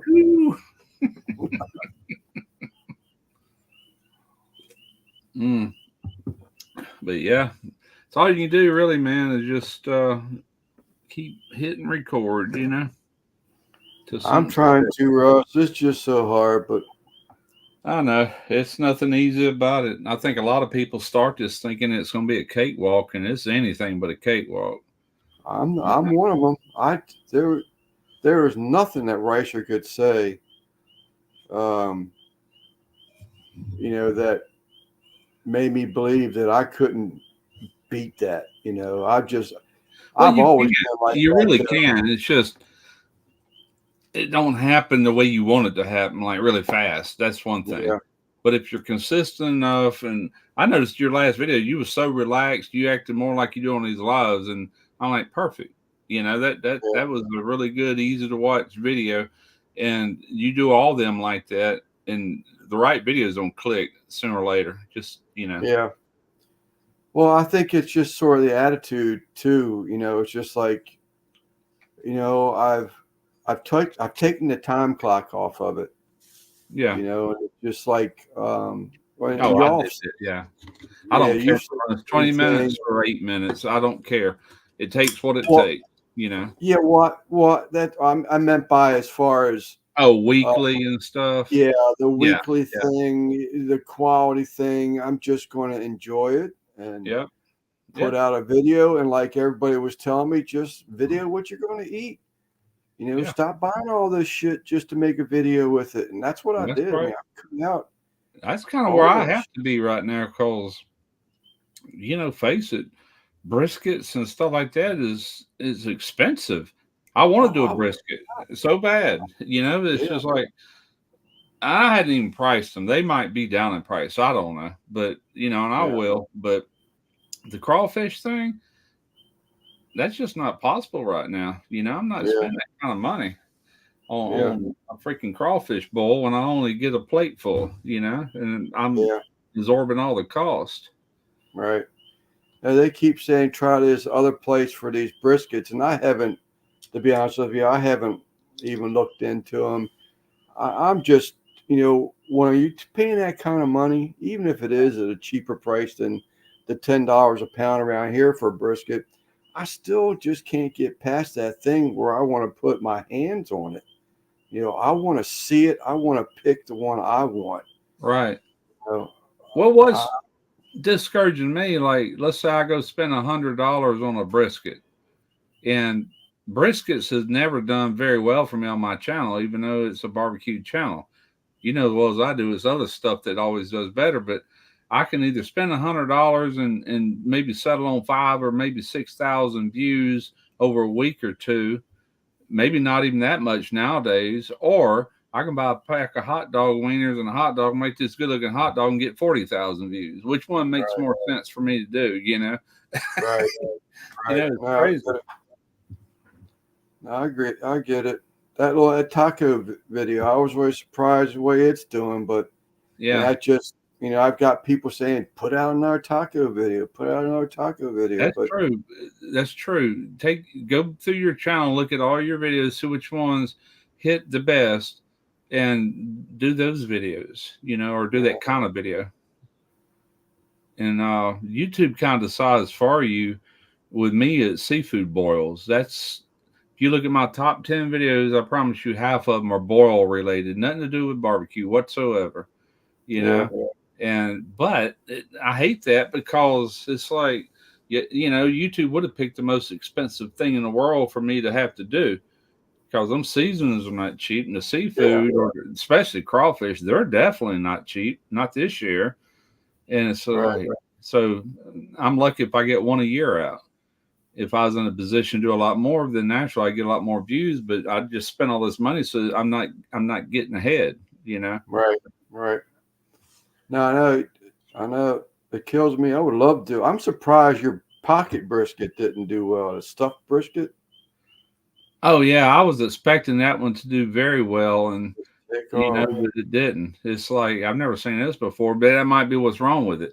It's not a normal thing. If you get too far left field or right field or whatever, people's like, "Oh, that's stupid," you know, or whatever. But you That's know, what I'm afraid this breakfast bite thing's going to do. I think it's going to be another one of those things. There's not going to be an algorithm. There's not, well, yeah, So never we'll know. see. Yeah, But I was making breakfast foods for the next, for about 7 different breakfasts and got them in the freezer. I just got to vacuum seal them now and, just put them up. yeah. Rush, you had the best hot dog videos. I tell you what, man, I found out real young in my channel that them hot dogs have a potential to do well. The Greg Mervich is finding that out. He's got a few of them. You know, he's doing a lot of them more recently. Some of them went over 100,000. It's like, holy shit. Yeah. Know? That's But I don't really want to just do hot dogs, you know? Yeah. That's what kills me. And I mean, I'm happy for them, but I mean, you get some of these channels, man. And I'll go back to trains. These guys are doing reviews for trains. Man, I mean, they're hitting 17,000 views, 20,000 views in 4 hours time. And it's like, God damn, man. Yeah. I just don't get it. I'll be honest with you, and you're hearing it here. Maybe I've said it before, but it's going to take me a little while to get this other channel up to where it's making decent money. I'm not even monetized yet, but once I do, and if it gets, I'm expecting to get higher numbers in my cooking videos because of what I'm discovering other channels are doing, and it might not, but I'm just saying if it does, if I do it right, there might be they coming. I'm not doing no more cooking videos because my God, I got over almost 12 years worth of videos on there. You know, I'm getting a bit tired of it. Right. I can't quit it. You know, that's how I make my living. But if this this DIY thing gets to where it's generating good money, then I'm not going to stop it altogether. But I promise you, it'll be far and few in between. You know, this weekly videos, screw that. Yeah, I think you ought to. I mean, not that I'm the professional or anything, but I think that DIY live thing, getting the word out there. I mean, I would think that would be some exposure that could. Yeah, and I'm going to do that. To me, it's just, I mean, hell, I just started a month ago. Actually posting videos, month and a week, I think. But over this year, there'll be a lot of content on there, you know, and hopefully I'll be monetized by the end of the year, huh? I say your seasons changed for you too now, also. So yeah, exactly, and I think I can do it. I'm gonna try anyway. I ain't got nothing to lose. Right. But I know one thing, I've been moving and working and doing things a lot more than what I was doing. And that, if nothing else, is benefiting me health wise, you know, just doing it. Giving me something to kind of aim for and shoot for other than cooking videos. But I still got to keep cranking them out too for now. You know, I'm calling it my transition period. Yeah. So doing those car sofas and all that, what's going to happen when you start getting people wanting you make them for them? You know? Well, I'm making this for Robert. He owns all the cars. I said, "What are you going to do? Sell these?" He said, "Hell no, I'm going to use them." He wants to build him a big man cave and all that stuff, and he'll run out of projects or whatever. But I won't. You know, if I get enough scrap stuff around here, I'll keep thinking the stuff I can do. That ain't no problem. But now that I got that square tubing, I might go out there. I'm gonna straighten my garage up tomorrow. But once I get that argon, once I get my power hooked up and the argon and the welding machine all in place, which it'll be here tomorrow, I'm gonna take all those gears. I got a box full of them and make that wall art I was wanting. Right. I was going to use pipe to do it since pipe is round and all the gears are round, but I think I'm gonna do it in that square tubing. You know, I think I am. Yeah. I might change my mind. But just play around. Heavy stuff though in it. Huh? Some heavy stuff. It's gonna be heavy. You know, I was sitting there thinking today, I said, if I get that back wall done like I want, you know, I don't necessarily have to hit 2x4s because I'm gonna have wood there too. That would support it, with like lag bolts or whatever. I'd rather go through 2x4s, but I also want it dead center of the wall, and that probably ain't gonna happen where 2x4 16-inch centers fall dead center. That probably ain't gonna happen, So No, but if you can catch something somewhere, anything is well, that's what I say. If I take that OSB board or plywood, whatever, I'm gonna paint it black, but I want some on both sides. I want like behind or in front of the black board, I want to put like some pegboards to hang tools with, paint it black too. And then I want light shining down on it. I want that centerpiece with them gears and everything. And I was thinking, I wish I had a plasma cutter. I would cut out like Skill Savvy DIY and put that on the top part, and the rest of it would be all these gears. And I want it. I know in my head how I want it to look. I just got to bring it to life, Right. But you gonna polish any of them gears up, or there's enough color? No, what I want to do is I gotta buy some parts washer fluid or something and clean all the oil. I mean, they're still oily from coming out of motorcycles, and anyway, I want to clean all of them up to where clear coat can stick to it. But I want to do that quick rust with, you take hydrogen peroxide, salt, and vinegar, and you spray them, and they start rusting like instantly. And just let them go for maybe 30 minutes and hose all that off and let them dry. They start getting rust on them, and go ahead and build my thing at that point, then clear coat it, to where it's got that patina look to it. I got darkening agent in the cabinet there where I took in, when you're restoring antiques and there's a drawer pull or something that was broken off or missing, whatever, and you'd find a replacement, and you just, you couldn't put that, everything else is, dark and patinaed, and to put that new one on there just, would look stupid. So they make this stuff, this liquid, you just soak them in there. Sometimes if it's lacquer coated, you would have to take a 4/0 steel wool and buff them out, to break through it. And then you take and dip it in that aging solution. And it was like what you're describing within seconds. What's up, Brian? Yeah, it'll do that. Yeah. This turns it to like almost like a coffee color. Huh. Oh, I know what you're talking about. Yeah. A black, it turns it black, really.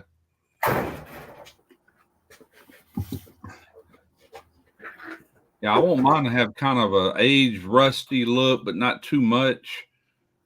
Like something's rusting, but I want it shiny. Antiquing solution. Okay. Yeah. What all will that work on? What kind of materials? I know wood. Let's see, Masters Magic Antique Solution. Instantly chemical, fresh brass, bronze.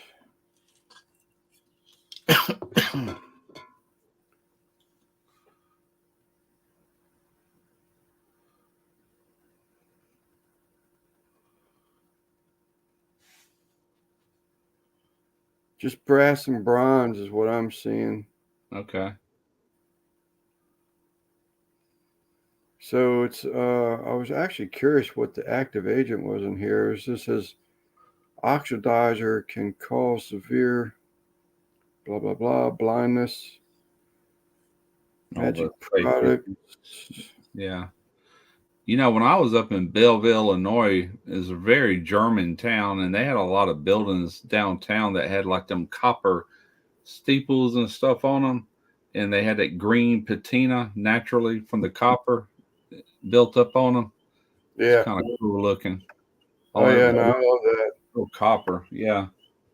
My wife we'll go through the woods, and I mean, she sees moss. That woman's like, you're talking about green patina. She sees moss. She wants all the moss she can find. Yeah. Yeah, when I worked at the shipyard, I worked around a lot of pipe fitters, obviously, since I was a pipe welder. But the pipe fitters did all the brazing on copper, and they had to clean it with baking soda and water to clean all the flux off to stop all that from turning green. Yeah. When I first started with plumber's helper, that was my first job. Was it? After you, it was all copper back then when I was doing it. Sure. Yeah. And the catfish, I was catfish's helper, and I would go through after he soldered everything of that lead and flux. Mm-hmm. That was my job. To clean all that stuff to clean, because you left that flux behind, it would tarnish and leave that green film behind. Absolutely. And they silver brazed. They didn't solder nothing at the shipyard. They silver brazed all of it for like a grade 3, which is a lower silver content. And that was for anything plumbing. And it was done with pure copper and brass fittings, or brass, I guess. And they had to clean every joint. Well, they're supposed to, Yeah. Yep, and that was my job. That you better not stand his pipe too much. He'd get upset. Yeah. Yeah, for sure. But that's where you start. You start from the bottom. Man, off of eBay, full of motorcycle gears. I didn't care where they come from, and even has the chain that come off the motorcycle. I think I might have showed you that. Right, but is there color differences between them all? That's what I was curious about. There's the chain right there. Yeah. Let's see. They're all about the same color. Okay.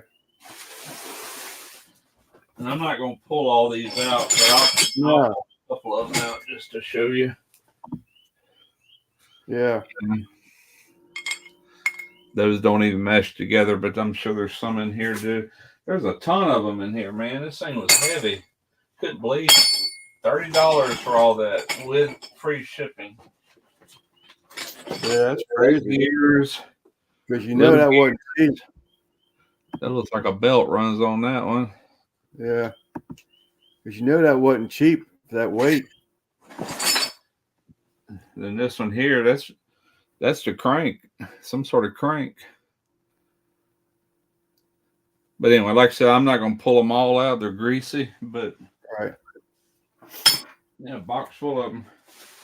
It's probably scrap or just junk scrap for him. All he probably did was comes from a motorcycle shop. Ain't costing them nothing. Right. So he's offering free shipping, and I don't know how much it costs to ship it. I would think that was heavy. You're right.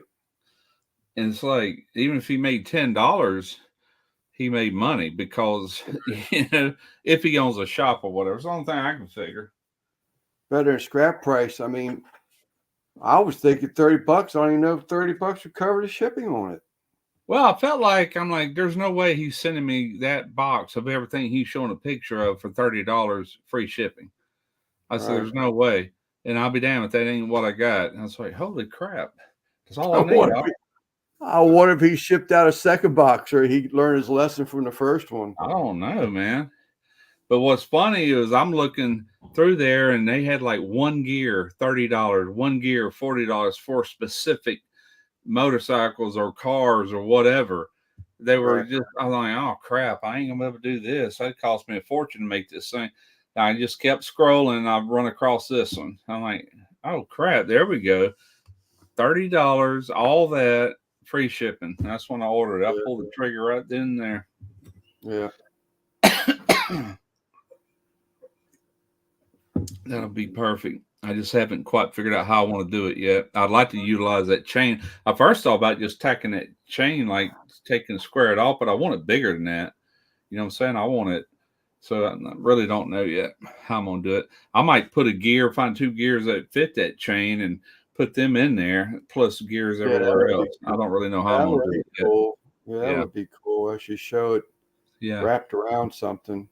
Mm-hmm. Or even if it's just wrapped around one and just hanging down, Sure. That would even be a look, But everything would be tacked from the back side. The part you won't see, it'd just be suspended in a frame. And like I said, I'd like to, if I don't have a plasma cutter, but I could probably find somebody locally with a CNC machine and build that frame In other words, have a square frame, then at the top of it have another little part squared off into that, and have maybe get some carbon steel instead of stainless, because I'd want to patina it too, and have them on their CNC do skill savvy, DIY on a sign, and then place that at the top, and then have all them gears and stuff below it. I can kind of see it, Yeah. That'd be cool. Just something to do, man. Yeah. Why the heck not? Staying busy, man. That's the name of the game now. The weather's starting to change. I can't afford. I looked at get fertilizer and seed and all that. I was like, man, you can't do nothing anymore. You can't do a damn thing anymore. It's ridiculous, man. Everything costs so much. That's the reason.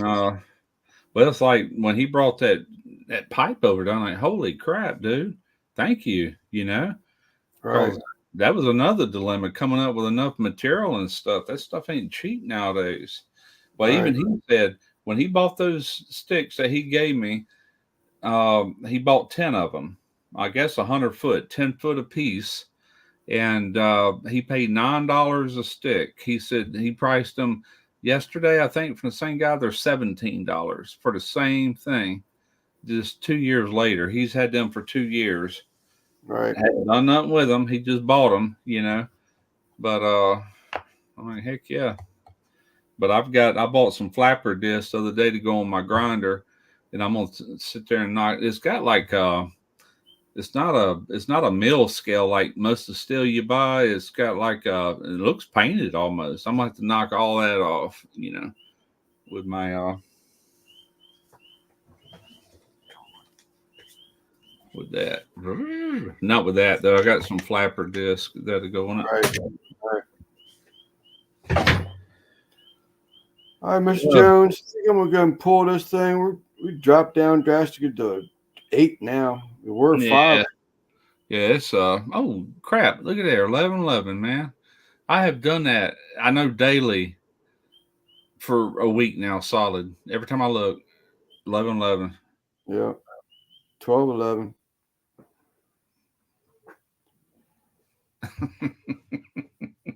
All right, Lance. All right, buddy. Appreciate you coming live, Russ. Yeah, man. I think everybody enjoys seeing you in here and everybody else. Heck yeah.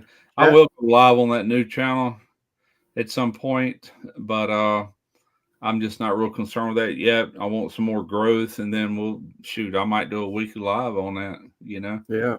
Might even do something. I think it helps, Sure. I think it really helps. I might that even DIY thing. I mean, there's so many people that just don't do anything for themselves anymore, and the cost of everything anymore.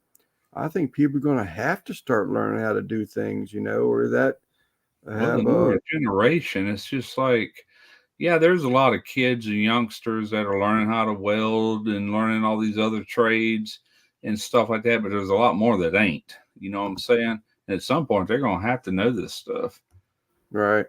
I just feel like that's where the country's going.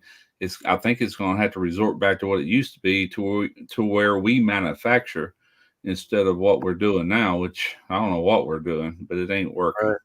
Anyway. Yep. That or it just goes away. It could be such thing as a handyman anymore. Yeah. Yep. And it could be such thing as a handyman. You'll have carpenters.